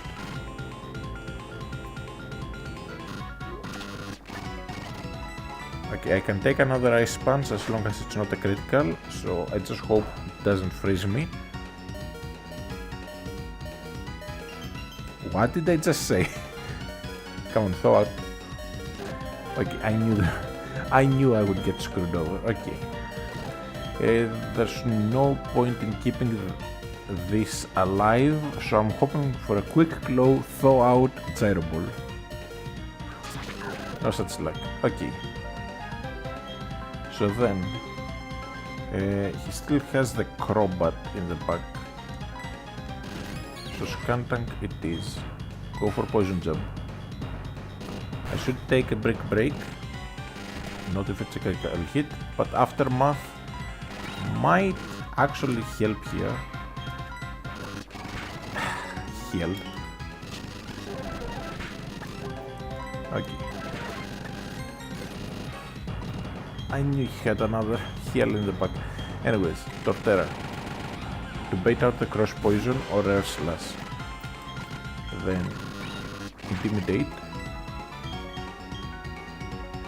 And then I just go for a Fly. I didn't get poisoned, that's good. And we can finish it off with a quick attack.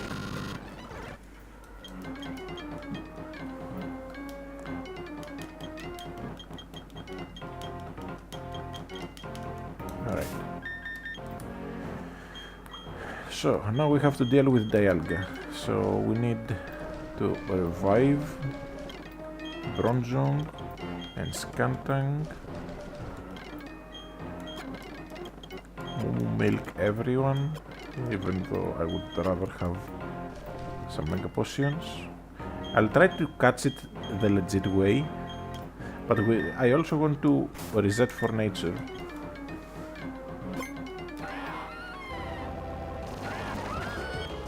Alright, Mud Bomb first. I should be able to just barely leave one. Okay, we drop accuracy, then muddy water, drop accuracy again, come on. Do I leave? Yes. Second accuracy drop. That's fine. Bronzor. I need you to gyro ball. Okay, perfect. Then hypnosis. And now, what balls do we have? I'll start with the ultra balls.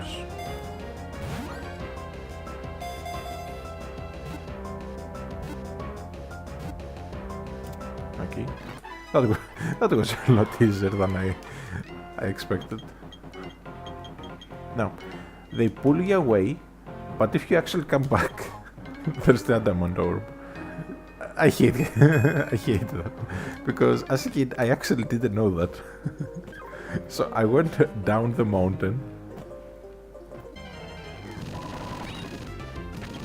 So I went all the way down the mountain, and ages later, like a month or two later, I heard from a friend that the item was there. And I had been using Dialga without the item all that time. Okay, please be a good nature. Bashful, full neutral. I can tell it's high speed at least. I think 97 is a maximum speed for it. So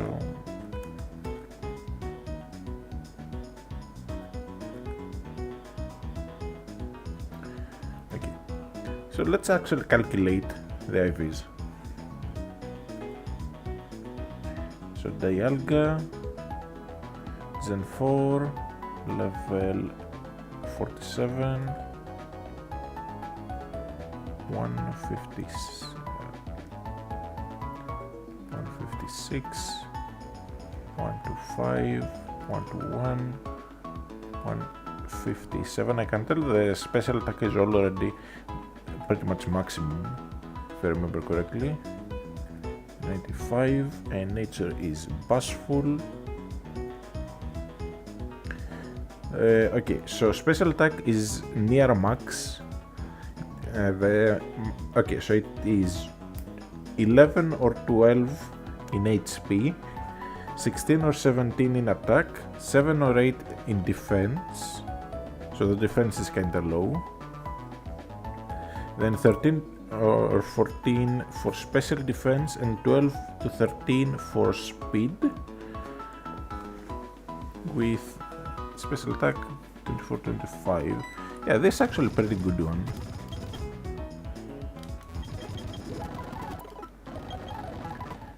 Anyways, I'm going to sell a bunch of items.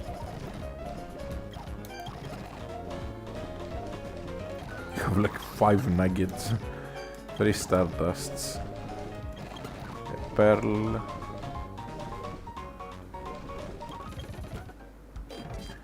and I'm going to buy a few super repels just to have them for the Victory Road. Then off we go to what's it called again? Something Vale. Or is it Sunyshore? Oh, it is Sunyshore, okay.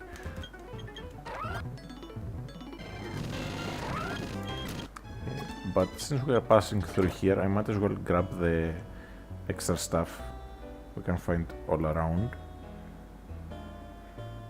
There's a lot of items.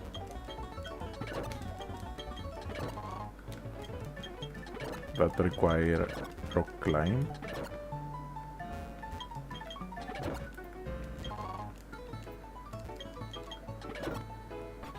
But can you imagine paying a small fortune to come to this resort and being told that you have to get this place where you have to just rock climb to, you cannot even like get to it normally. Like, there's no stairs or anything. You need to have rock climb, and since rock climb requires the 7th badge, it's basically exclusive to those people that have beaten that.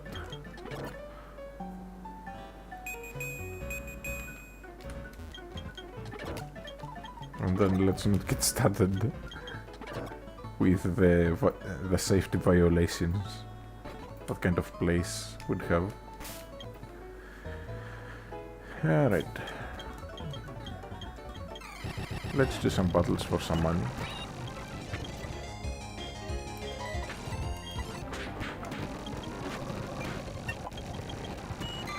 The ones here are ultra weak. Sadly they don't scale. I can't remember if in BDSP they do scale. I think they actually made them scale. I might remember wrong.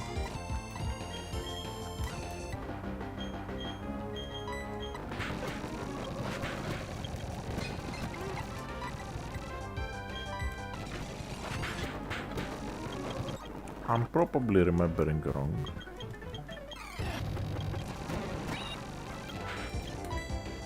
But anyways.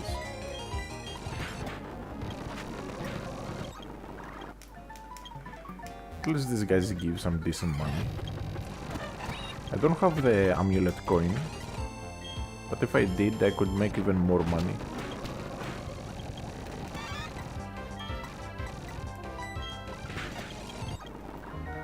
Like here, 7,000 for like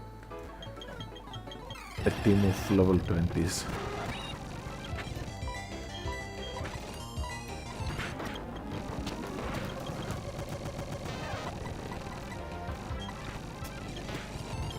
Okay, it's the final battle, so I don't care if I get paralyzed because the heal is right over here. Now, who do we train against the trainers here?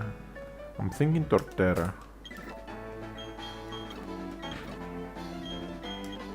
But then again, Torterra is going to be what I'll be using for the gym as well. So should I use the Torterra for all the trainers, even if it means over leveling? Okay, that critical hit helped me. I want to level up the Torterra enough to where it gets Giga Drain finally. So we have a proper healing move instead of having to rely on Mega Drain.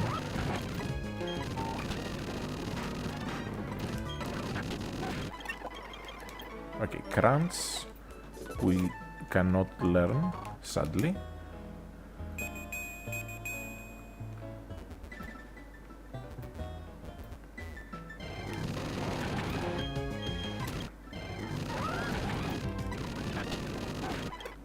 But it should be soon. I think it's 48.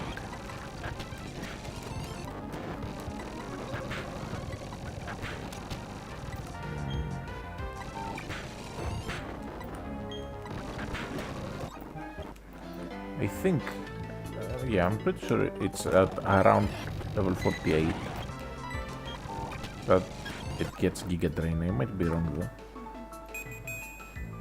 Now, in this house, the thing back here is actually a trainer. There's so many Pikachus. Everything else is just a Pikachu, not trainers. But that one is an actual trainer. And I like things like that.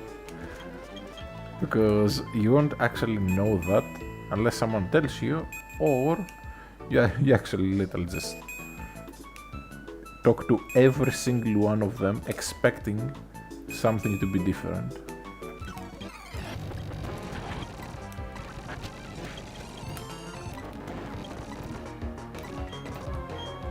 Alright. No. Wait, don't we have Storm Drain? Oh, I forgot. Storm Drain and the older gens work differently.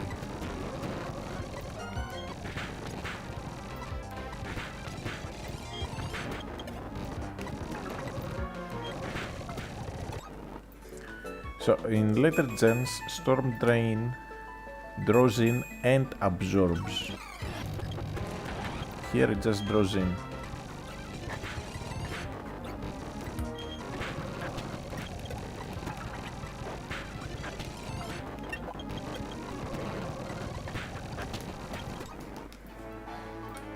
Oh well.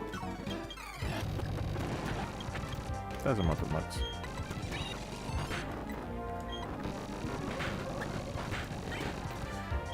That does matter though. I misclicked. But thankfully didn't get punished. Alright. Let's go into Bronzong.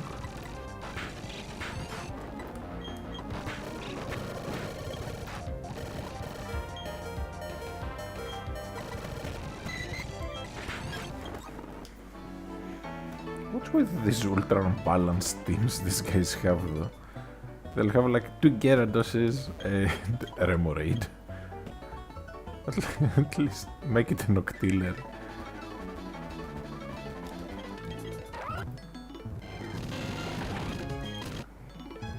Right.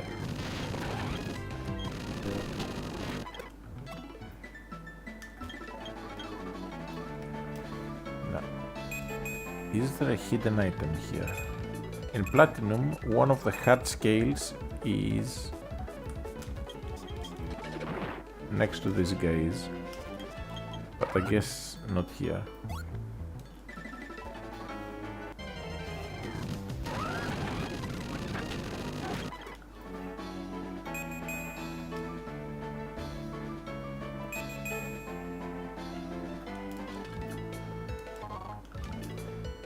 Big mushroom.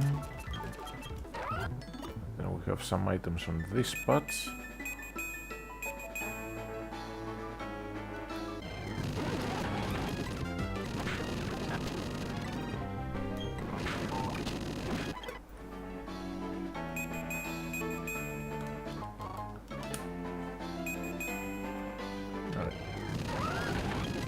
Get one more level, then I'm putting the Torterra in the back for a bit.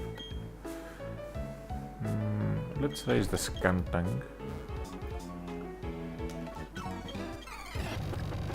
It's only like 3 battles left. I'm trying to balance out the experience on the team, because I straight up can just go through the entire game with just the Torterra. But what's the fun in that?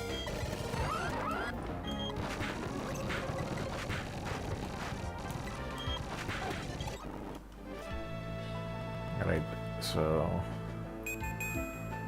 Anyways.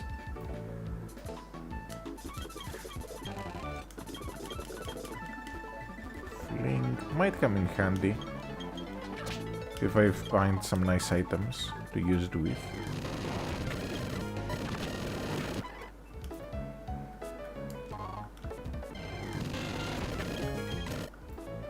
Alright. I think I've gotten everything.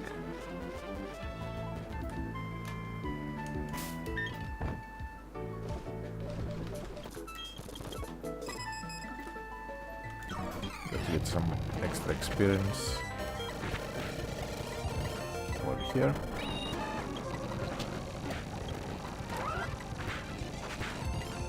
$69 HP. Giggity.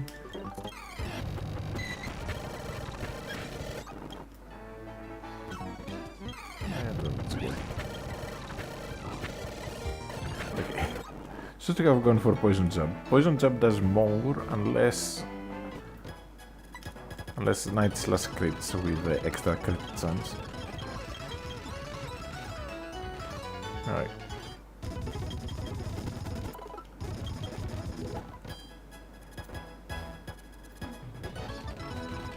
Let's go find Volkner.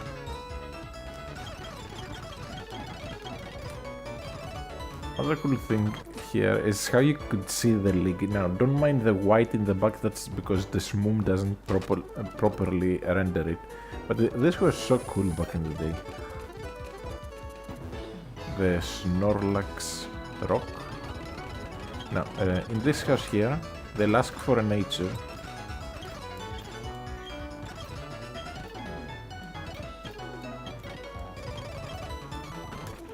And if you bring him the nature that he asks, you get rewarded with a pockets up. Can't remember if it's once a day or if you can just keep doing it.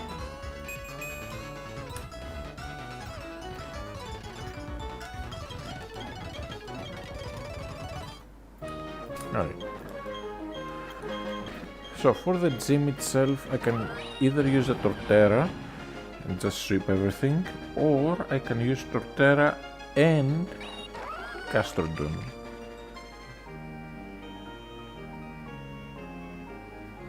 And I think I'll do that. I'll use the Gastrodon first.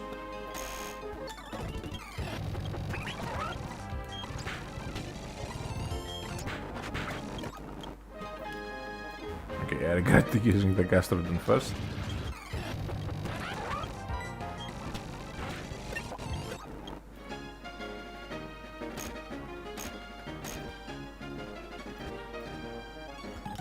But I don't want to put all the experience on one thing.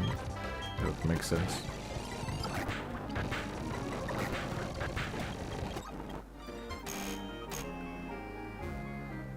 Alright.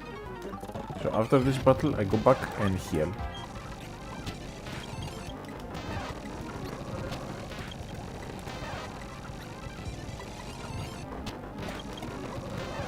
They can't really hit me with anything, that's why they are going for agility. Might as well do this one. Right. So, now we switch to the Torterra.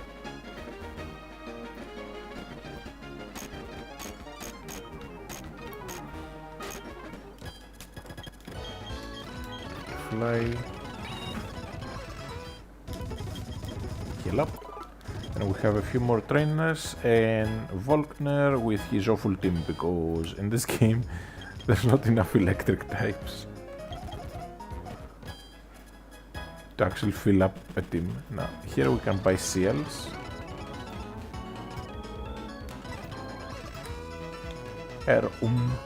My name is Jasmine. So C will give us waterfall once we beat up the gym leader and his pets.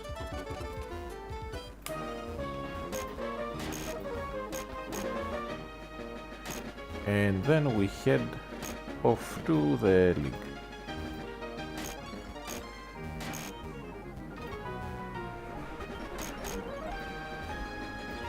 Alright, where we were. Kinda wish this was kinda harder to solve though, because it's such a simple part, simple puzzle that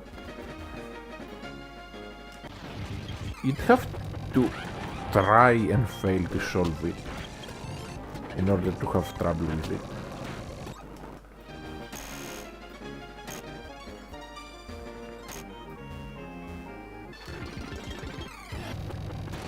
Oh. Okay, let's go into Gastrodon for this.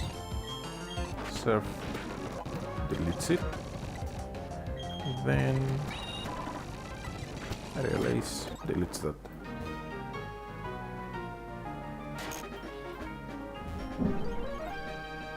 Alright. So, Volkner's team. Raichu, then Ambipom, Octillery, and Luxray. If I start with Torterra, I one-shot the Raichu. Octillery is next. The Raichu can't do anything. The Octillery is very slow, and that matters. So here's what I'm going to do. Start with Torterra. I'm going to go for a Curse. The Raichu can set Light Screen, Surge Beam, Thunder Wave, both of which don't affect me, and Brick Break. Now, after 1 curse, like the most it can do is Brick Break, which will do nothing. And after 1 curse, I should still be faster than the Octillery. The Octillery has Aurora Beam.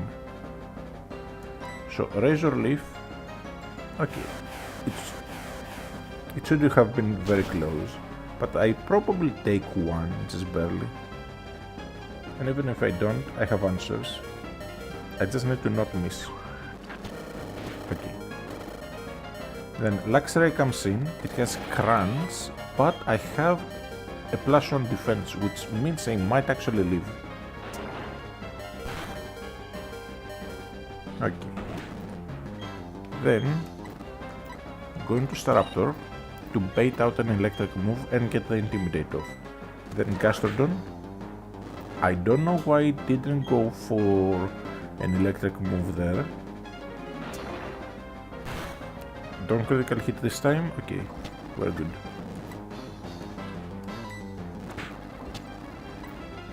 Then he heals here, so we go for 2 serves. Meh.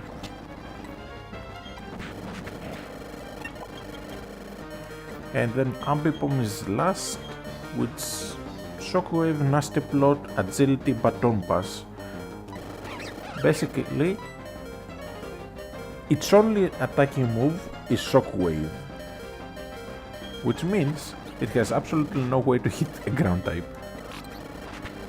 It can Nasty Plot, Agility, and Baton Pass all at once, but if it's the last thing and you have even a level 1 ground type, it's hard to want. Yeah, his team is much better in later games.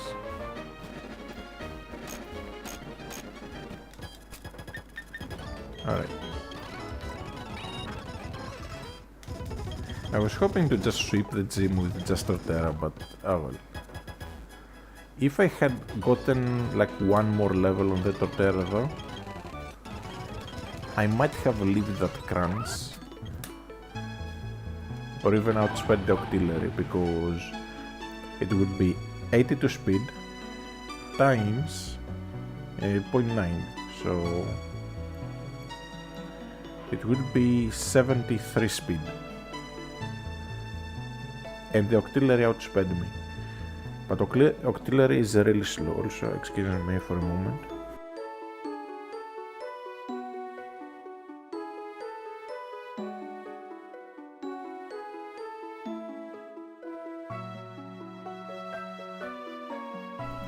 Alright, I'm back, sorry about that. So, now we have to go to the league. And I'll just be using the Torterra here too, sadly. I do like using Torterra, but I don't want it to over level too much. I think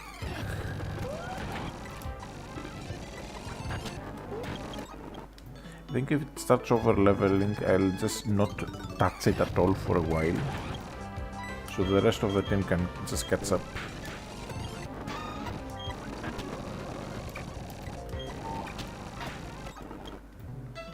But we'll see.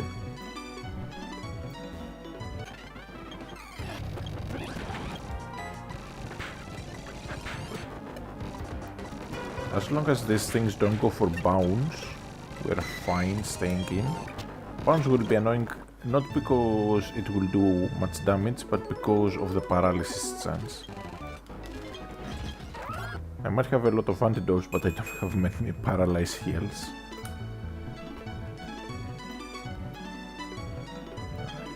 Just making sure I'm not missing anything.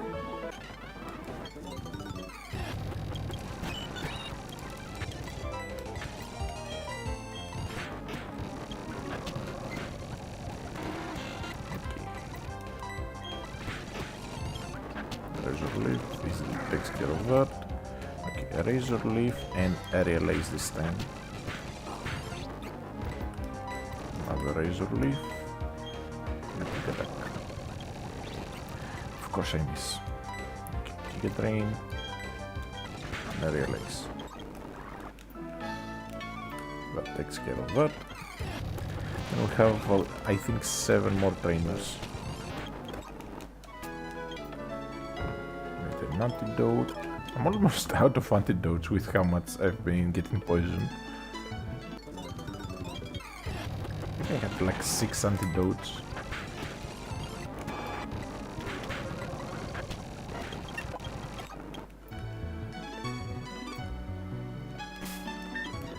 I really don't want the Torterra to overlevel, so let's just use Bronzor a bit.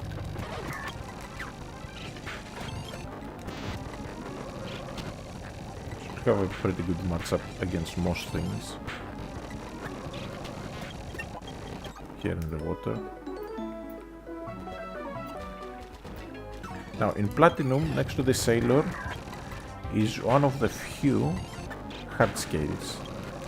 But I'm pretty sure it's not in Diamond Pearl. Let's see. Yeah.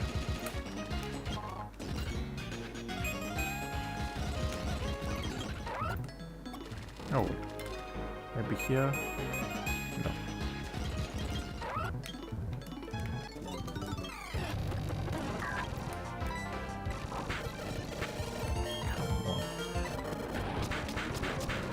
Can I not get hacked for once? Okay, let's use the 2 potions and a repel. It's literally just 1 battle left.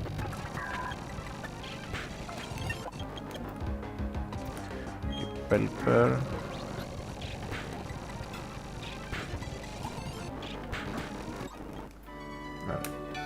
Oh, never mind, there's one over here too. Tucked away in a corner.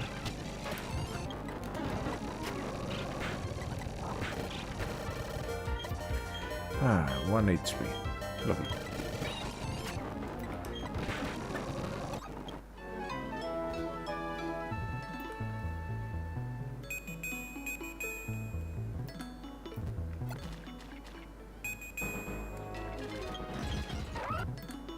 And very, very less timer. Okay. 66. 38, and we finished up.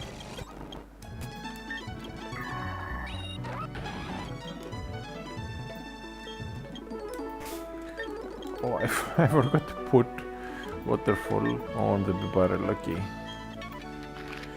So can leave.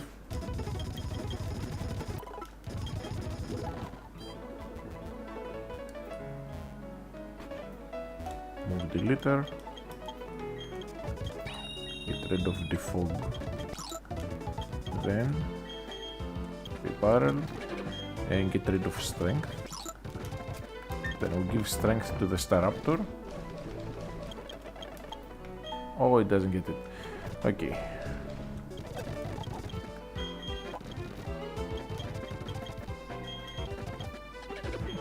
Let's lose Cat then. And give strength back to the big barrel.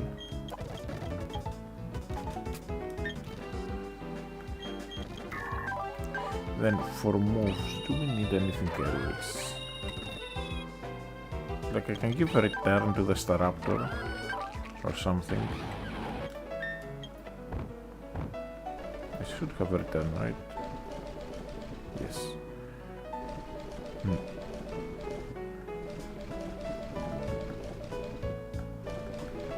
I'll just leave the slot open for now.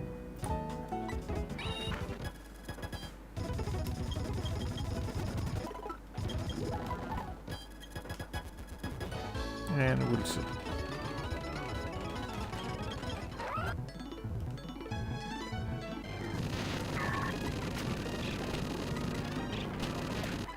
Now, Tentacruels are amazing for leveling up because they give so much experience. And they are very common here. So I'm not going to be using a repel this time around, just to get some more experience. Piloper, I don't care about you.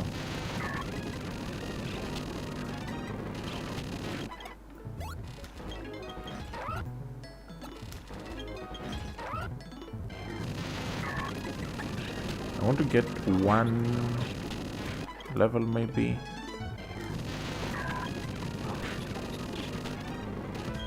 Or even two in the bronze zone, if possible.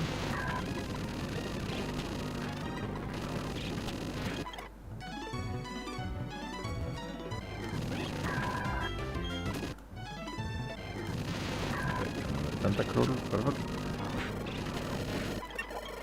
Alright, 49, that should be good. Then I want to level up the Torterra just a tiny bit, just to get Giga Drain, and then I'll just leave it in the back when going through the Victory Road.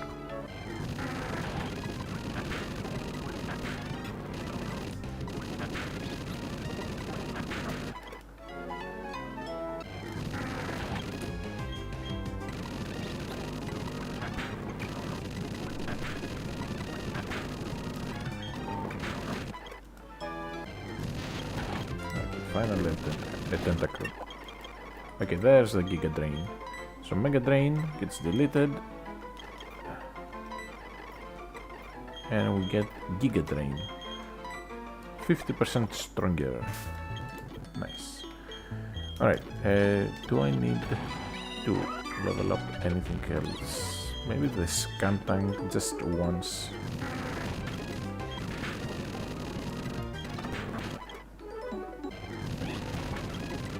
Shouldn't really take long. I'll be using the Skuntank through the Victory Road anyways. So just one level is enough. Now, I forgot to buy something very important, so let's go to Veilstone and buy it from there.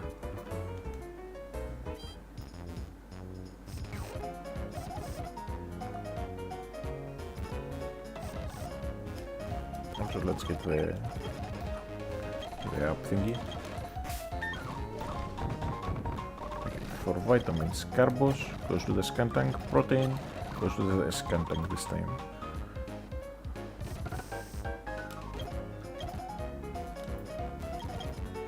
Alright, so where is it? This. Natural Gift. It is a normal type move, so it's a normal type attack. And I can use a berry to maybe bypass the rules if I want to be cheeky, but I also want to get to protect in case I need them. Then Flash also in case I need it. And then I need to get Giga Impact or Hyper Beam.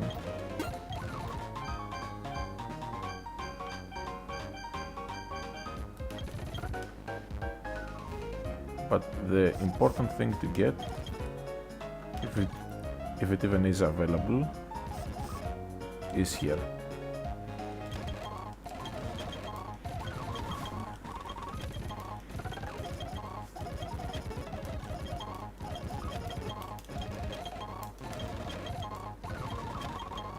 We need a ton of small heals for when going through the Victory Road, and relative to how much they heal, fresh water and lemonade are amazing. So I'm getting mostly fresh waters, but also some lemonades. Soda Pop is still good, but not that much worth it, because this is 50 heal, this is 60 heal, but it costs 50% more. But freshwater is the best item for healing outside of battle. Second best being the Moo Milk. So I'll keep buying freshwaters until I'm down to like 140,000. buy one of these two. More fresh waters. That should be about 50. 43. And 6 lemonades.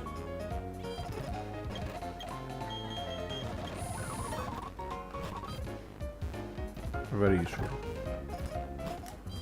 So now we are set to take on the Victory Road.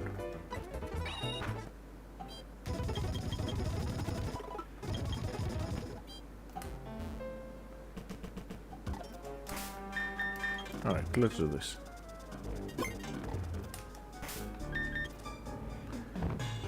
Super Pearl.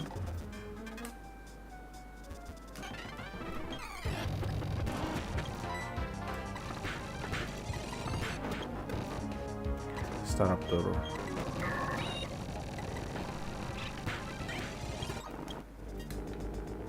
And this is why I need the fresh waters, because you get cheap. You won't take like 100 damage, you'll take a little bit less. But it accumulates, and rarely you'll need to heal a big amount of health. You just want to stay just topped up enough for each fight.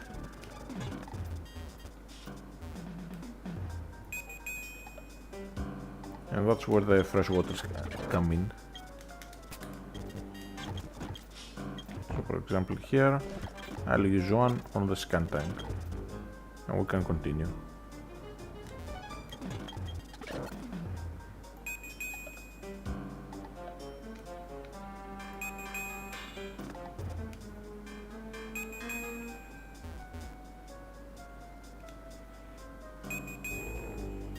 Now the trainer here has a Blissey that gives a ton of experience, but sadly you cannot rematch her because it's indoors and you cannot use the Versus Seeker indoors. Otherwise it'd be the best NPC to just farm experience off of.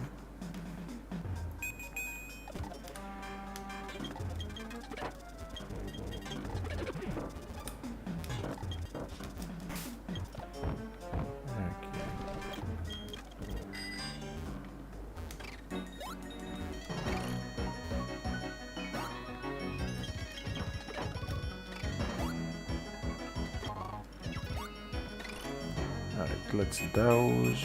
Pretty sure there's no item.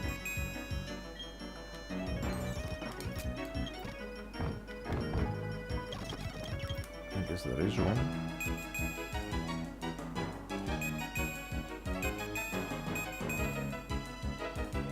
Okay, so it's before the jump.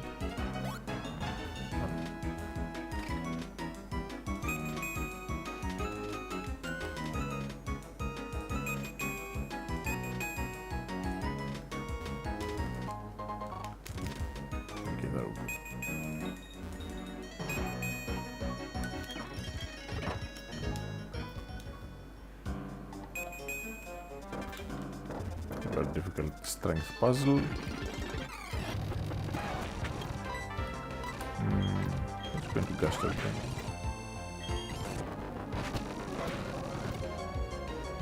Carnivine. Staraptor takes care of it. Rampardos. I can do Gusto when we go.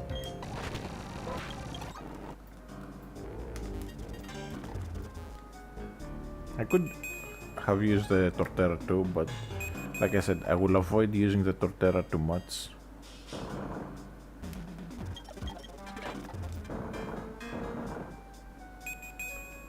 We have it at a good level.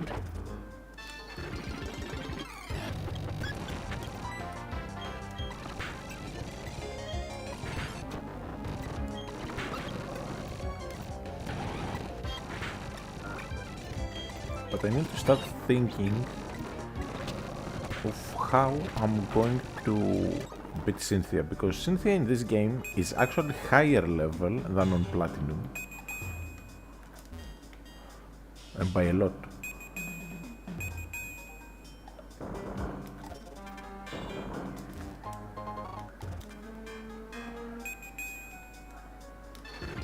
So we need to like figure something out.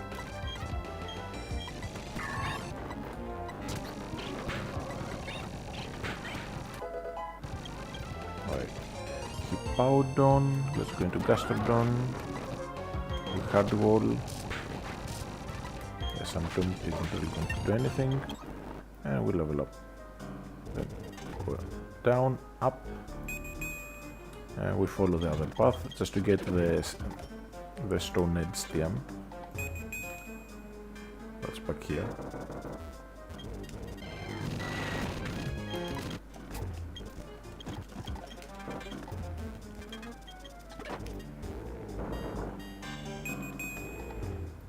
Alright. Now this is a tricky fight here. We trade Intimidate. The Whiscash is going to go for a ground move. So I can go into Bronzong, then fly up.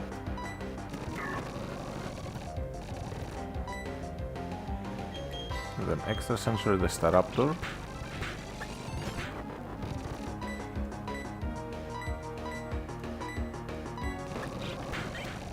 Okay, the Kuklo definitely helped there. Extrasensory and Aerialis. Alright, I need to top up the team a little bit again.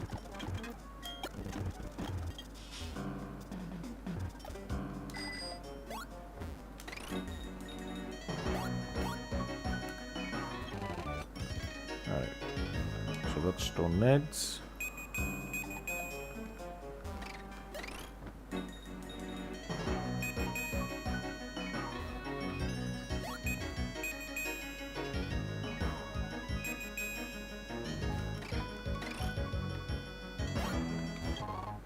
And a fodder store.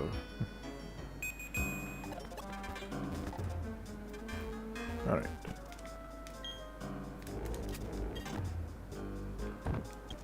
Super Repel. We're mostly through. We just have like the final half. I'd say we're like 60% through.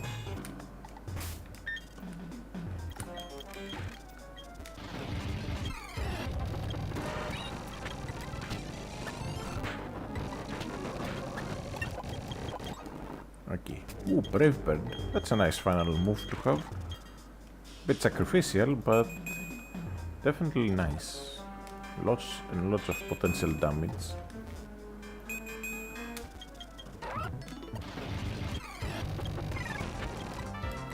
Night Slash and Night Slash.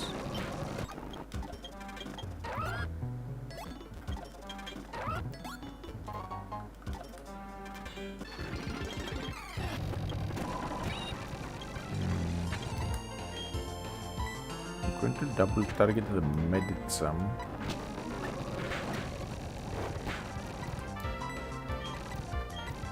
Fly.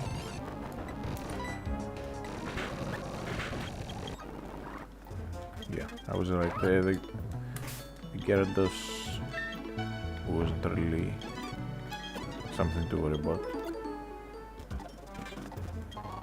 Alright, Rare Candy and Max Revive.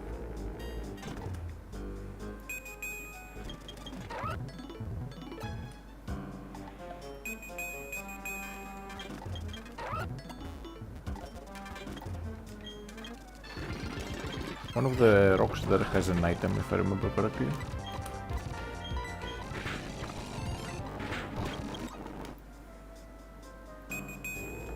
I guess I remember wrong.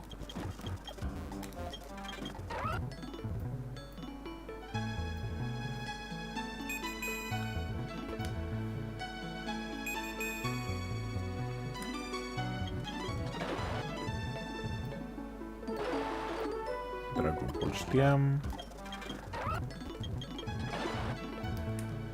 Now we have a Dragon Tamer. This guy is going to be kinda tricky to get through.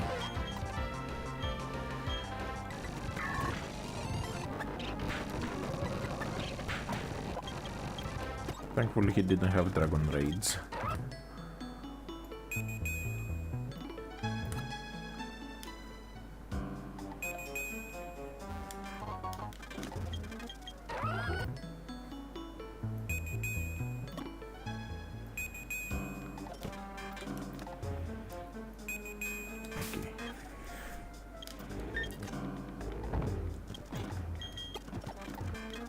Final stretch. It's 3 trainers.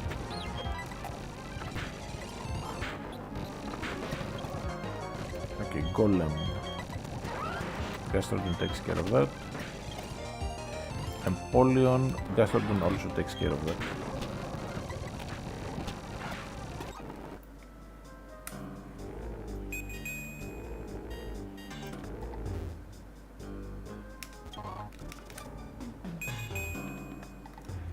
Razor Claw might come in handy for the Skuntank.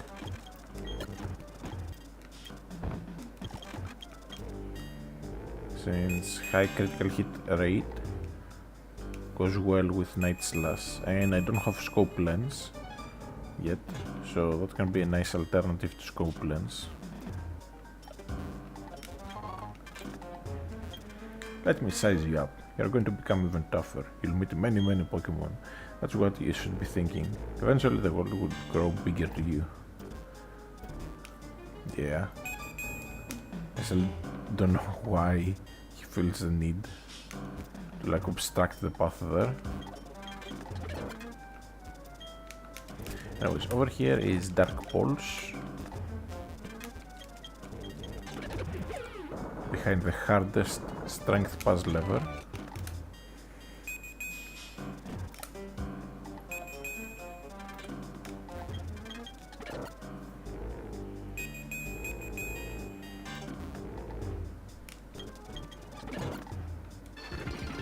Oh, it's just one trainer. Not two.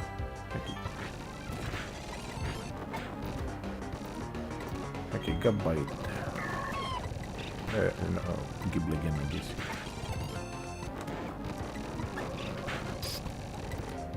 This actually works for me.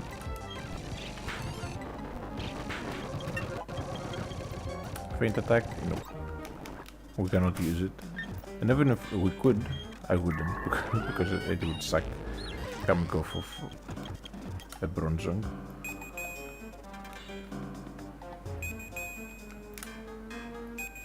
Now, on the outside here, there's a sky plate hidden, and it was from these games that the trend of hiding an item right before the league originated. This was the game that trend started.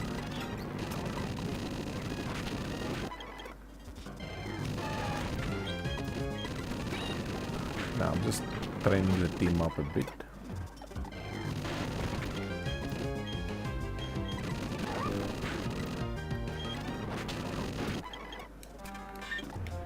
Do I have any paralyzed heals just to make life easy?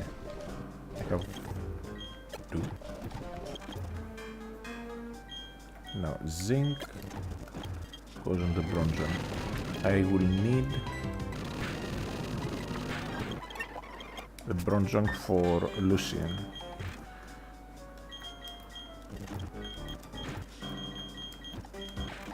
Now I want to get the team to 51 or thereabout, so Gastrodon goes first.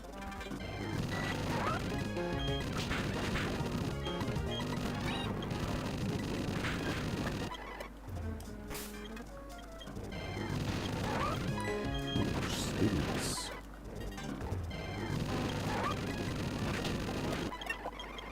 Alright, 50. Almost there.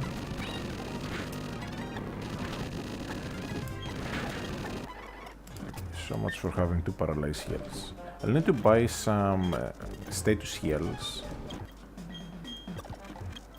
honestly. Now, 1 level on the Gastrodon and 1 level on the Staraptor.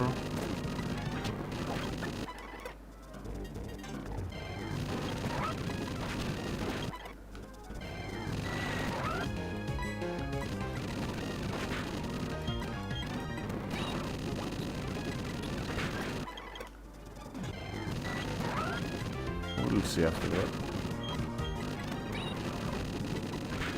Maybe I could get one on Bronzong too.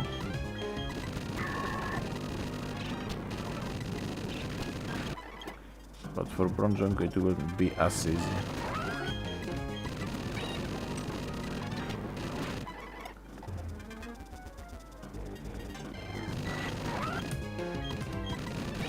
I also need to think of a way to go safely or relatively safely through the Elite Four without burning through too many move PPs on the important Pokemon. Alright. So Bronzong, go first.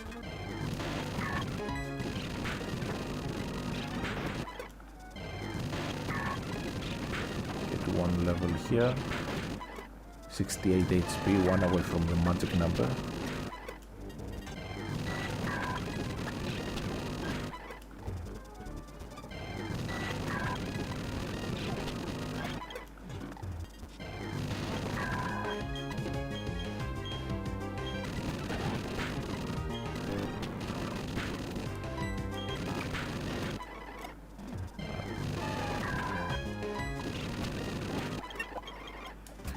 Level 51 there too, so the only left is the Staraptor.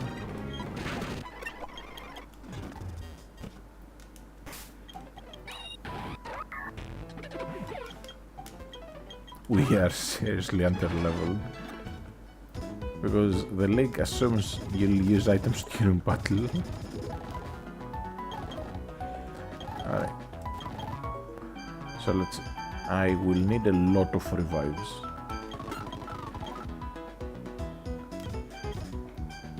Fuller Sword doesn't matter. Okay, so I will need... Burn heals I have enough. Okay. I will need 5 paralyze heals, 4 antidotes, then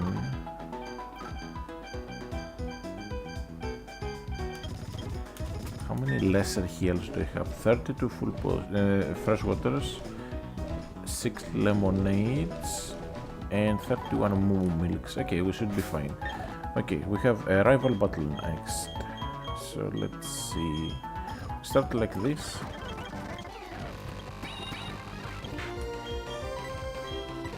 Try to intimidate. Infernate. It's probably going for Flare Blitz. Okay, Shadow Claw will take. Might heal here. Doesn't heal. That works for me. Rose Raid. I realize it just takes care of it. Float Cell. I'll go into Torterra. Can't remember if it has Ice Fang.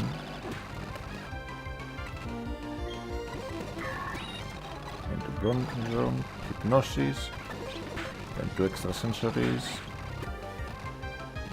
Heracross. Staraptor takes care of that easily. Then Snorlax. For Snorlax, it better not have immunity. Alright. Intimidate. Then Brave Bird. Critical hit. But I'll take it. Alright. Now, our team got a little bit of experience there.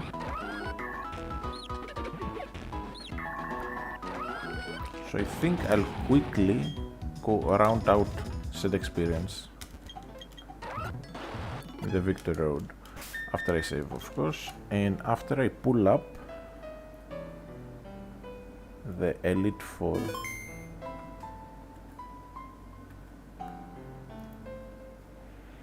And Cynthia's team, obviously. Now, Cynthia is going to be the most annoying one because her Garchomp hits level 66. So yeah, in Platinum it hits 62 instead. So it's our team is like level 50. But let me pull up the Elite 4.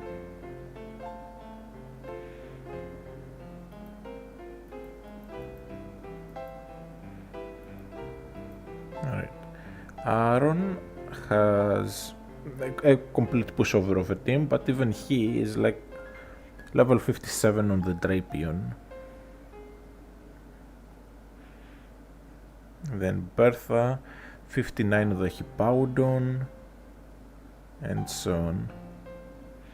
Flint, 61.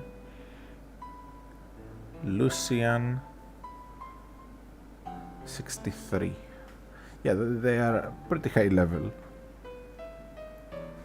So I'm going to just grab one level of experience throughout the team.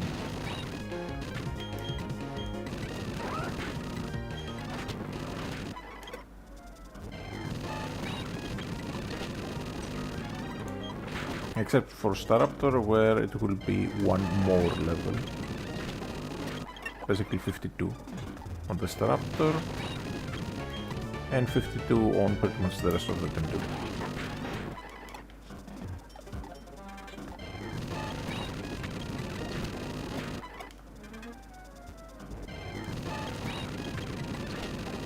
If it keeps giving me Machokes,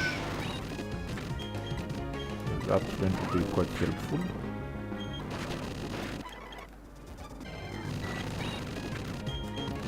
Golbats, we can just go into Bronzong and take mostly easy care of them.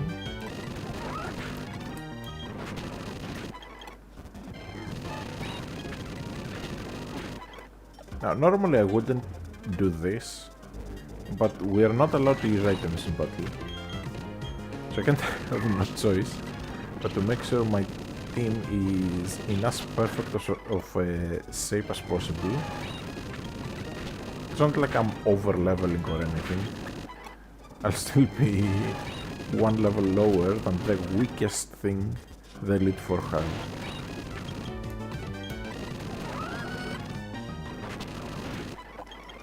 Alright, 52 on the Staraptor.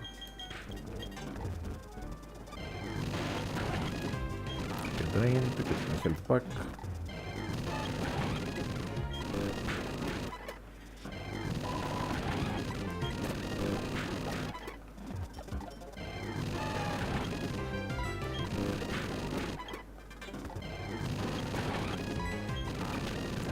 Get drain.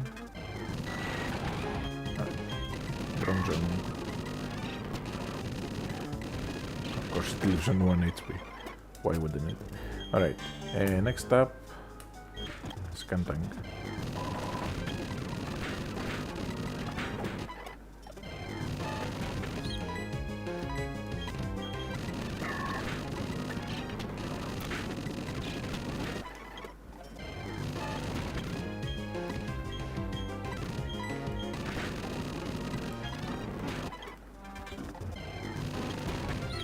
Alright, into Gastrodon.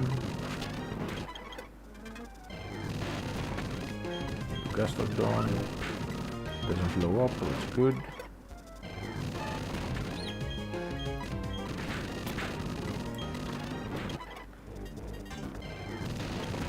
We are one away from the magic number yet again.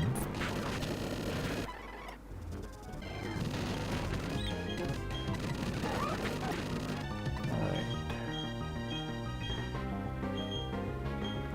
Let's go into Torterra. Fine. I was actually heading up to go heal the Gastrodon.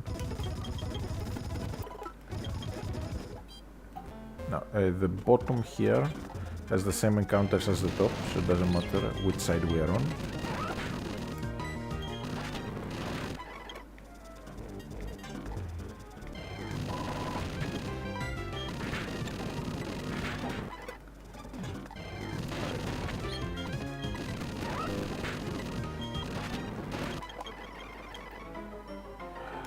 I wish I could teach Explosion to Skuntank.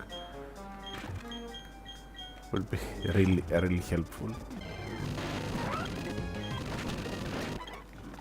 Oh well. Let's level up the Bronzong first.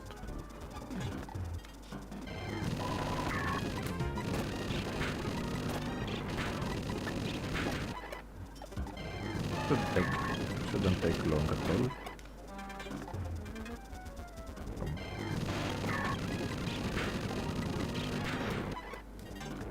One encounter for the Bronzong.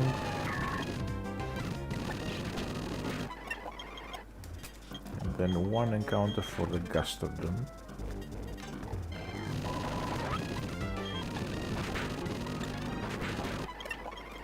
Alright, there we go. So 52 across the board. That's all the grinding, if you can even call it that I'll do. Alright, then, important things to check. Do I have any good items to give to my team? High critical hit rate on the Skuntank over Metronome.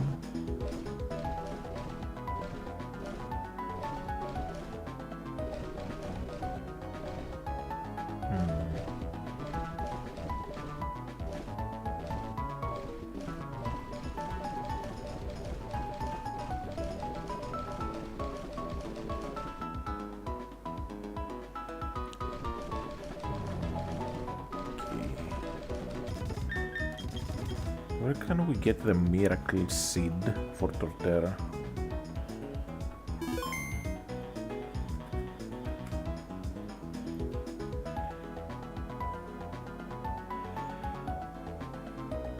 Floromo Meadow, okay.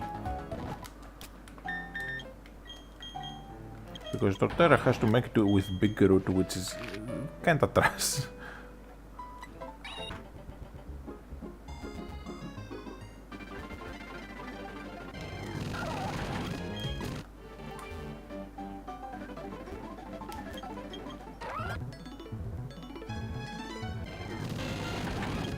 Now, I could go do the Fuego Iron Works, but for now I just want to get the stuff from here.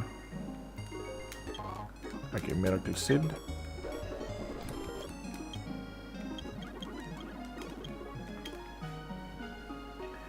And let's see.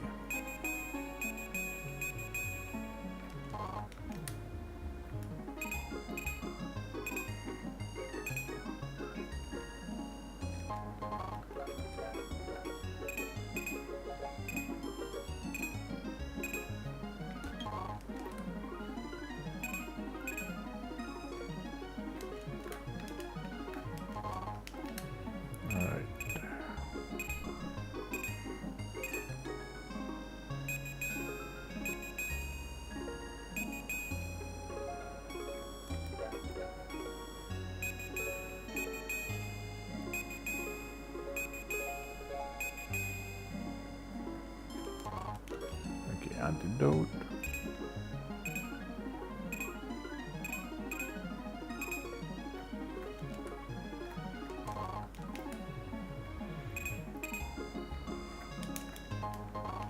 Revive.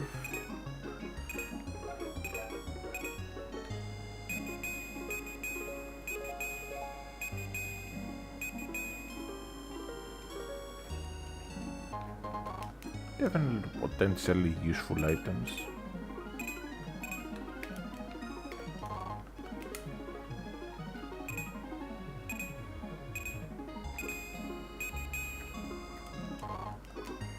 Alright, Super Potion. Healing items especially are just nice when I'm about to fight the League.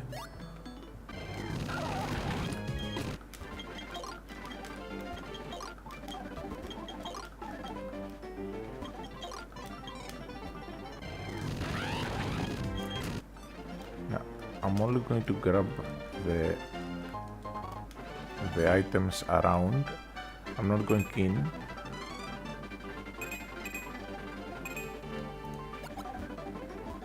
I also should find the... Alright, so we have Miracle Seed, then I need Soft Sun.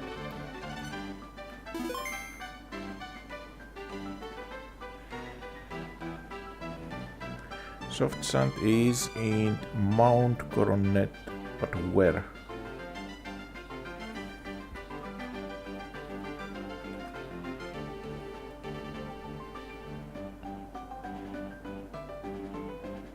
Oh, wait, do I already have it? I do. Okay, I'll need Soft Sand and the Torterra first. Then Sharp Beak if I can. If I can get it for the Staraptor, that would be amazing. Wild Pharaoh and Doduo, so it's post-game. Okay. So we have the items for the Torterra. Staraptor, I guess we'll have to stay with Cellbell. Then this stays with Wide Lens, Quick Claw and Razor Claw. Alright, I think we are ready.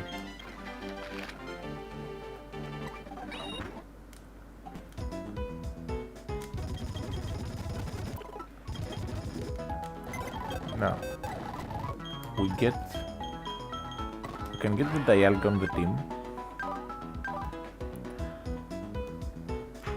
But between Metal Claw being pretty useless against the Elite Four and Dragon Moose also being useless outside of like the Garchomp, I don't think we'll get much use out of it. However, okay, so it's either we get the Dialga or we get the Sinks just to have an extra Intimidator against the Garchomp.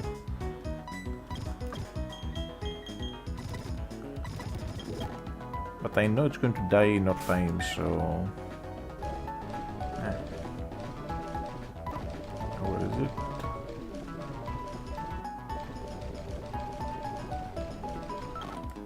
Adamant Orb on the Dialga. Then I need to sell the pearls, the big mushrooms, and the tiny mushrooms. Alright.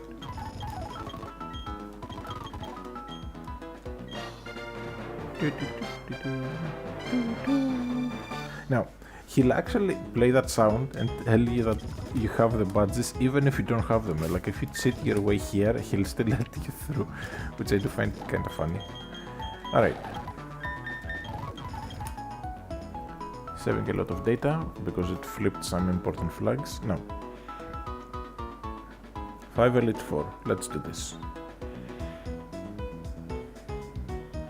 Oh, real quick. Maybe just to have it.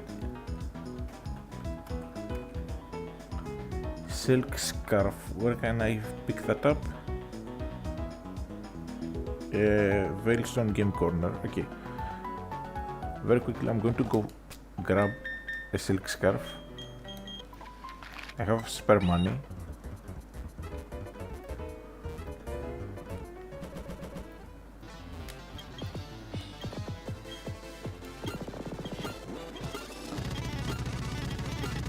Just to have it in case I end up using a return on the Staraptor.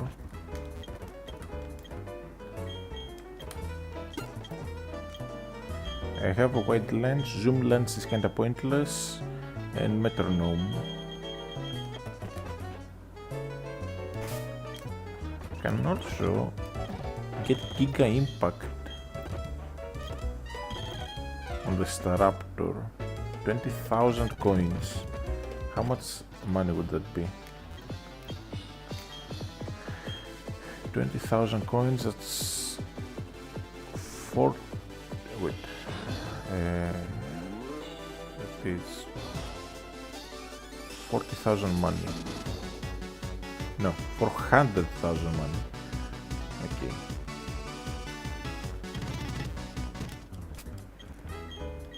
Yeah, not worth it. Still, we have the Silk Scarf, we have the return. Let's do this.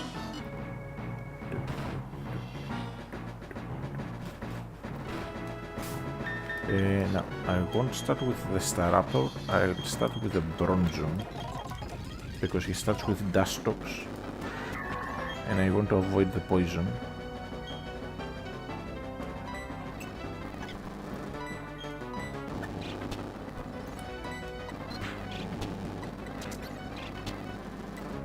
he's going to heal here. So I'm going for a Confuse Ray.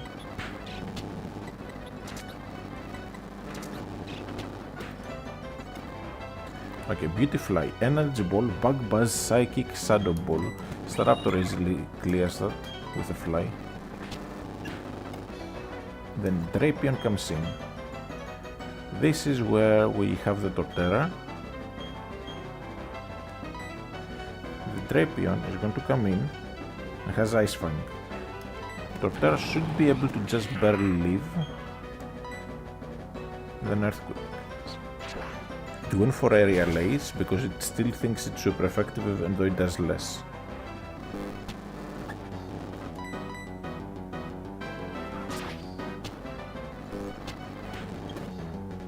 Alright, for Vespiquen, I'm not playing games, I'm going straight for Brave Bird.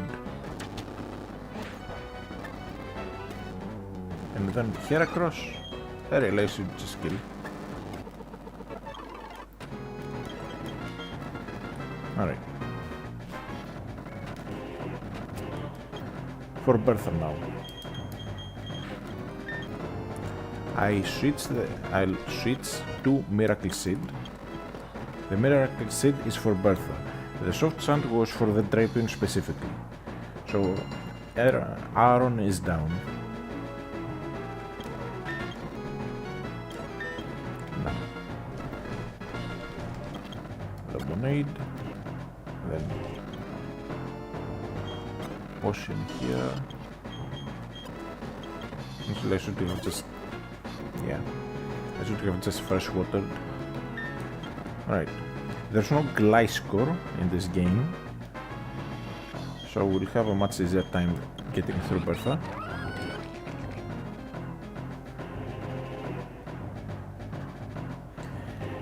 Just for this fight, I'm going to give Gastrodon the Mystic Water. And let's go.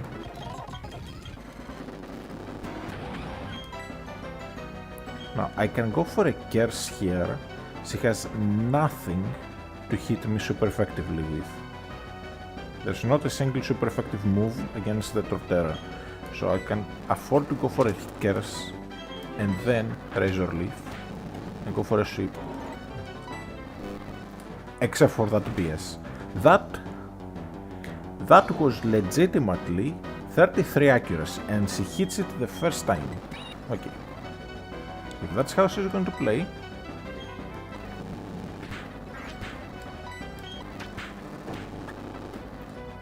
Sudowoodo, we have the Gastrodon. She's going to heal up. Rain Dance. Golem comes in. No chance of survival. Then Hippowdon comes in. I will intimidate it. Then go into Bronzong. Then Hypnosis.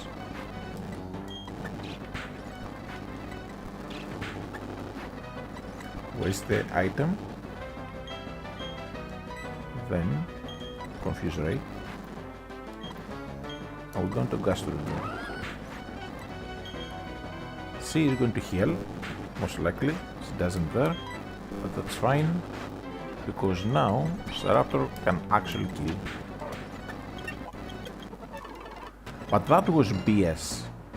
The one thing she could have possibly done to get rid of Torterra and stop it from completely sweeping her was the Fissure, which if we were one level higher than it, so this is level 52, if we were level 56 against the 55 Whiscash, it would not have worked, because Fissure and one hit KO moves fail if the opponent is higher level than you. That was BS. That was straight up BS. Anyways.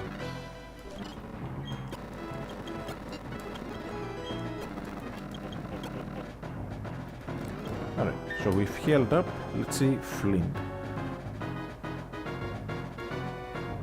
So I'm going to just do something real quick.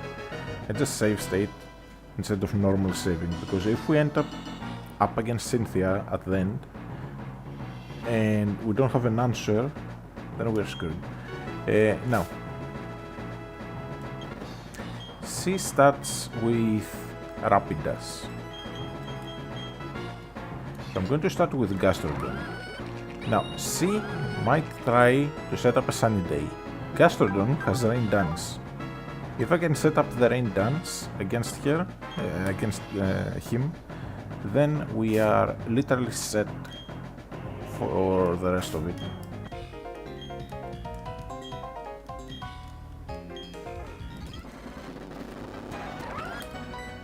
Okay. If she goes for Sunny Day, I overpower her with Rain Dance. If she goes for Solar Beam,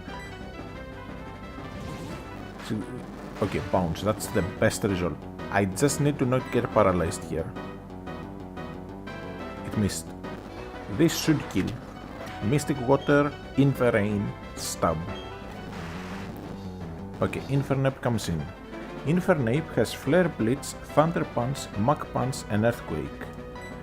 Now, it is raining, and the best move it has for me is the Earthquake. So I can go into Torterra, and Flare Blitz will not kill me, because I want to stay. Okay, go for Flare Earthquake. Okay. Because of the berry, it misses out on the very, very important ability, the Blaze, which could have killed me there even in the rain. Now, Will-O-Wisp, Ominous Wind, Double Team, Baton Pass. We really want to get rid of this as quickly as we can. So, for that purpose, Hypnosis. Skuntank. Night Slash. Okay, Infernape, if it goes for Flare... No, it's going to go for Earthquake. Okay. Mach Punch, okay, I'll take that. Now, it's going to go for Thunder Punch most likely. This is perfect. Now, will he heal? Alright. This now means that it's random what move it's going to go for. But it's -2 now. And with this, I can quick attack. Mach Punch, that's fine. I can Aftermath it if I want to.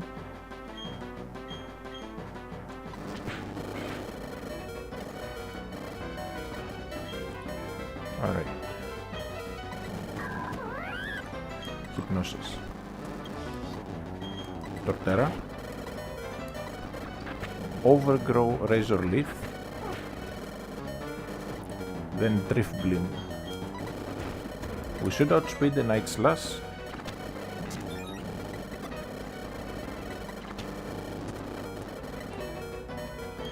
Can I get a Toxic off? Alright.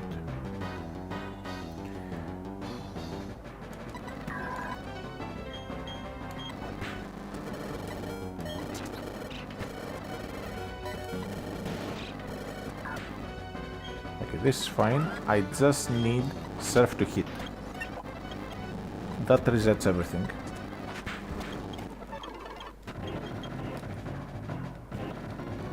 But the Infernape living so many times kind of pissed me off. Alright.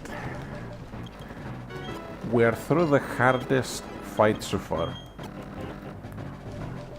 I have enough burn heals, since I knew I would be getting burned quite a lot.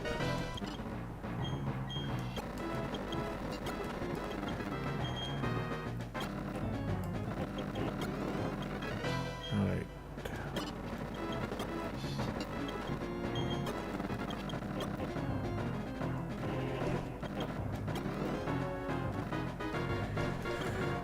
Alright. So far, so good. Nice where the real challenge begins. So again, save stating. Mr. Mime with double screens. I need to get rid of that as quickly as freaking possible. If it sets up screens, we are screwed. So Scantank, I've invested a lot of speed in.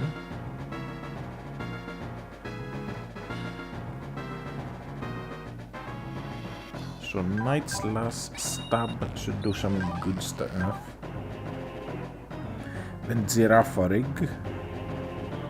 Okay, so if I use Scantank for Mr. Mime, then he almost definitely goes into Bronzong, because it has Earthquake. Bronzong is a Calm Mind set with Citrus Berry on top, so this might literally be where we wipe.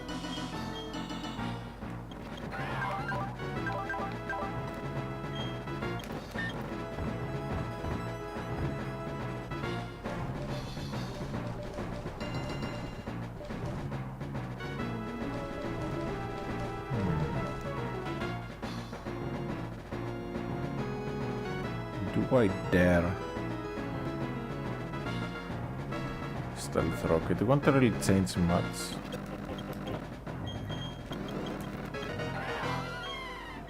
We cannot use Ancient Power, so I think I'll just stitch Flash to it. Wait, Flash is 100 in this generation, okay.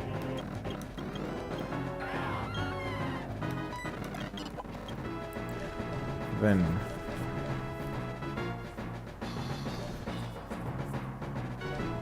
Surge Beam.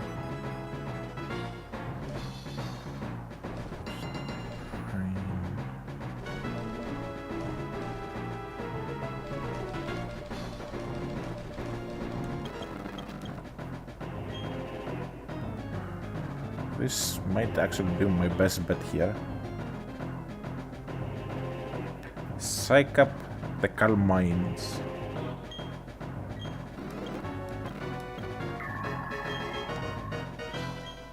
Over Confuse Ray.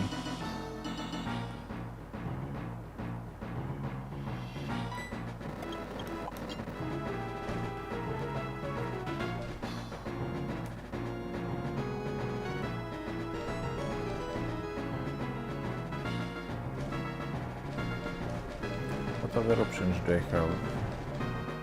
Ooh, Snatch. I can snatch a Calm Mind, but it won't actually help me. I can get Torment, however.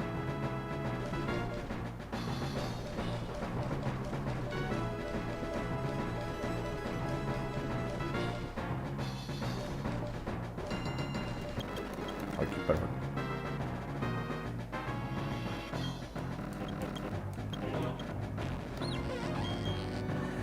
I can't have to drop Focus Energy here. I need the Toxic for the Garchomp.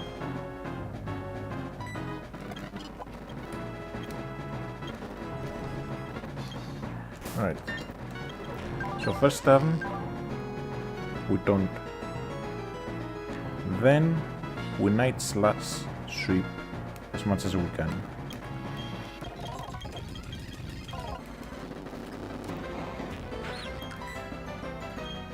Or actually, okay. I was about to say, or actually, we are going to be slower, but it went for Light Screen. So now it has to go for Thunderbolt, which I should take 2. Goes into Bronzong. What I'm going to do here is going to Gastrodon and just Muddy Water it.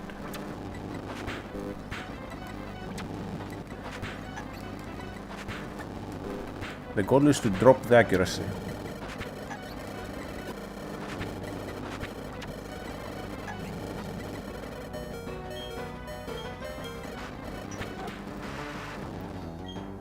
Alright. Bronzong, Psych Up. This is actually going to... to be something really funny in my opinion, because our Bronzong, despite being one of the slowest Pokemon in the game, is a plus speed nature. So we get to outspeed his Bronzong.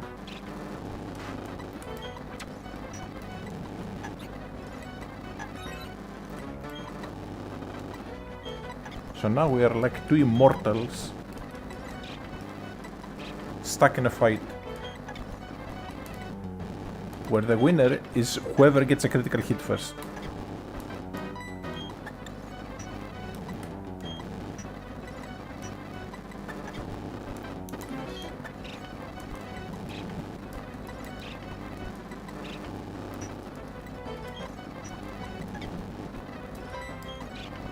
I just need him not to heal.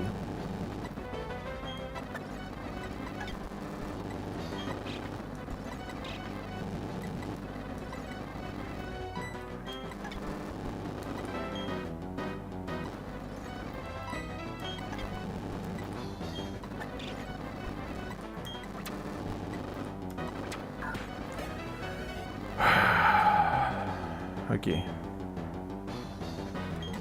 Stain. Now clean sheets, prevail. Alakazam comes in. So far, it's the Girafarig and the Alakazam left. I have the Skuntank left for the Girafarig. So now it's the Alakazam. I need to weaken it just enough.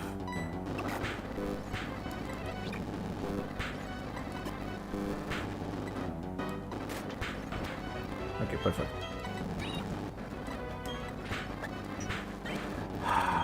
Okay. It shouldn't be able to actually finish me off here.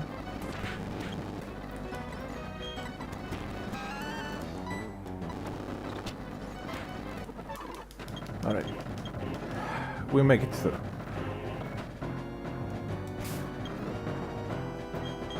But our team took a beating. Alright.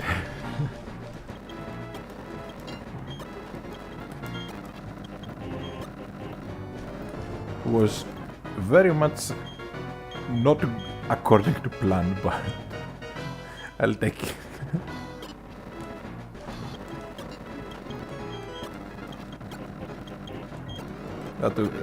I'm like Rick from Rick and Morty. That was totally not under control.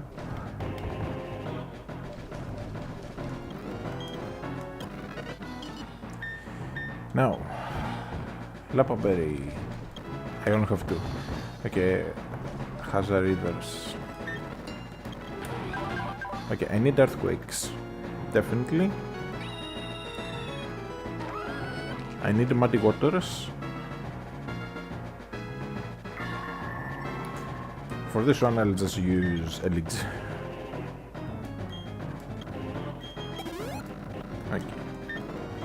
Bronzong is topped up. Skuntank is fine. It's Torterra's Earthquake, Gastrodon, mostly the Muddy Water. So either I could have used an Elixir in hindsight rather than a Max Elixir, but I might need the extra sensories. Okay.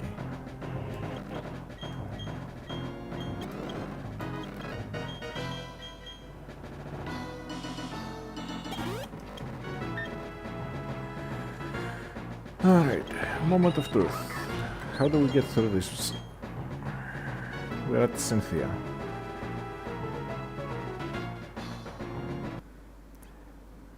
Let's save state again. Okay, so Spiritomb, level 63. Dark Pulse, Psychic, Silver Wind, and Embargo. Then Rose Raid. Rose Raid just gets one-shotted by Staraptor, so that's not really an issue. The issue is the Garchomp. I need a Staraptor to stay alive for the Garchomp. And I need Skuntank to die to the Garchomp to get the Aftermath. If I get the Garchomp to half health, Dialga can finish it off as long as it's on the recharge from Giga Impact.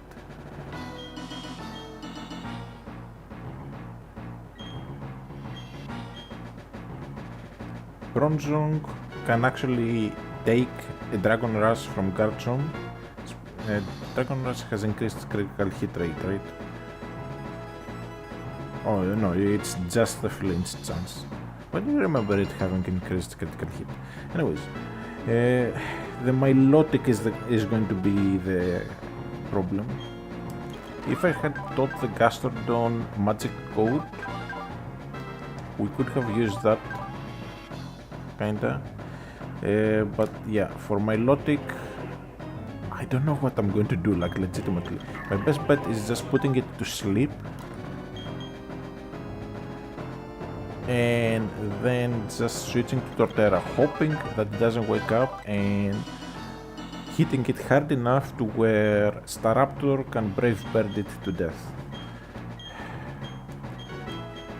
Okay, what's the most expendable thing? It's the Skuntank, I guess.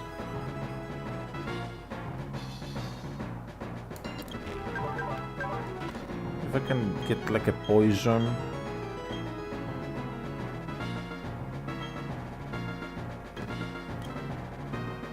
Okay, this is going to be awful. I need to get a poison.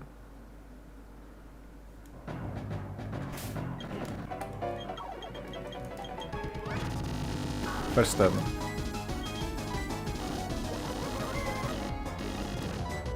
Then Night Slash. Then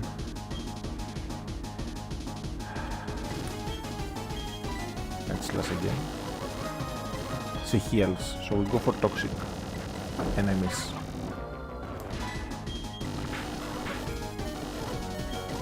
Alright. She's hopefully going to go for another Silver Wind. Okay, Dark Pulse, that is actually really bad because it's a critical hit. There goes my answer to Garchomp. Okay, how do we do this? How do we freaking do this?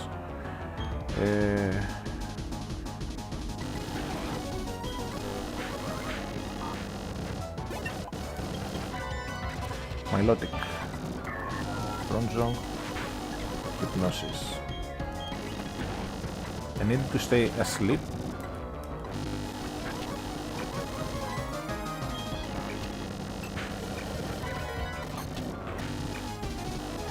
For long enough. And that speeds my entire team. Great. Yeah.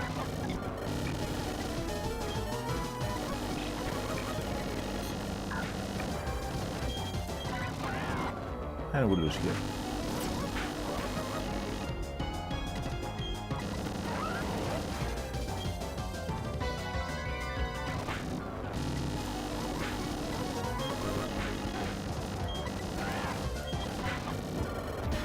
Like even now I miss.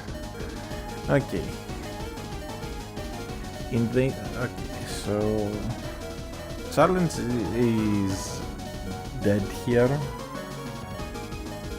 But how unlucky did I get?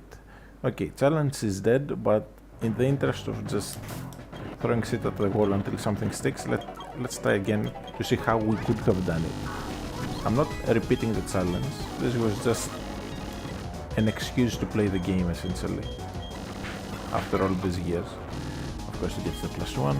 Why wouldn't it get the +1?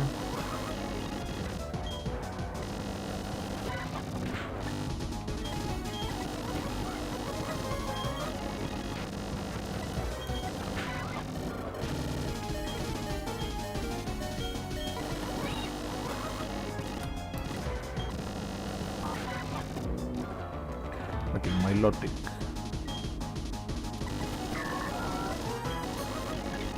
We get the Hypnosis off.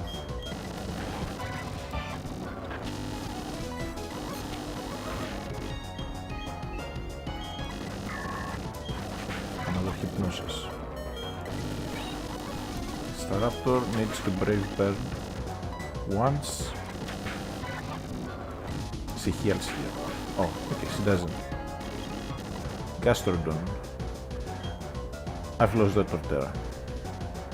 Alright. Also, something I just realized. I never switched. Oh wait. Did I keep the... Yeah. So I never switched the Miracle Seed back to Soft Sand for Lucian. And that actually screwed me over quite a bit because I needed to use more Earthquakes. Same for Flint. That's why the Earthquake didn't kill the Infernape.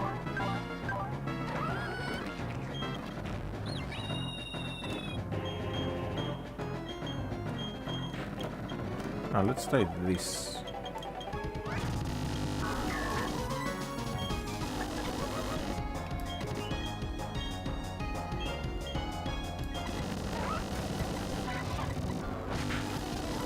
Okay, accuracy drop, accuracy drop.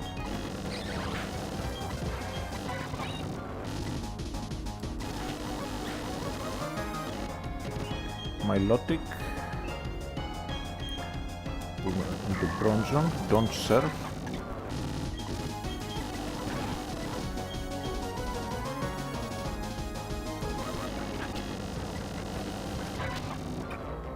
I'm going to go for Ice Beam here. So we are going to go into Gastrodon, take the Ice Beam, Mud Bomb to drop the accuracy. Do I need the Gastrodon? Would be nice to have it for the Lucario, I guess. But the Lucario is going to outspeed me anyways. So let's stay in and just try to drop its accuracy more. Okay, we failed to do that.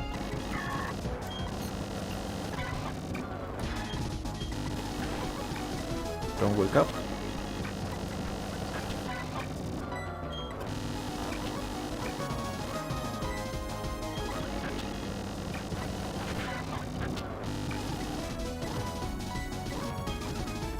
Ice Beam, right?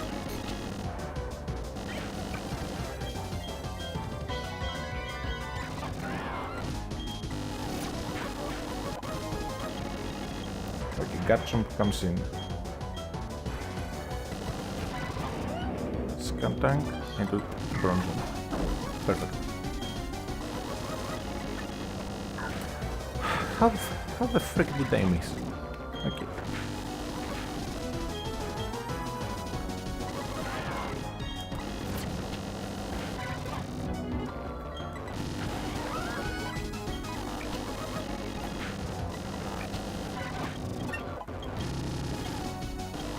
Okay, Spiritomb is really low, which means he might actually heal here.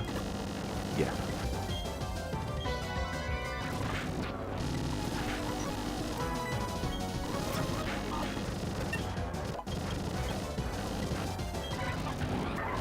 Then Lucario, Force Sphere, Dragon Pulse, Earthquake, Psychic.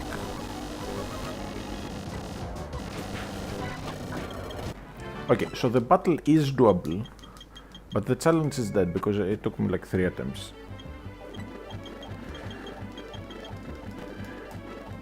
Oh well.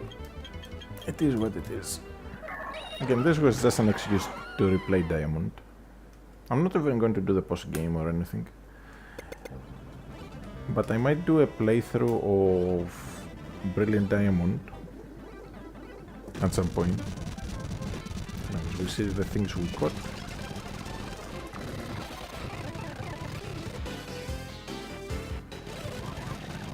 I'm just speeding through.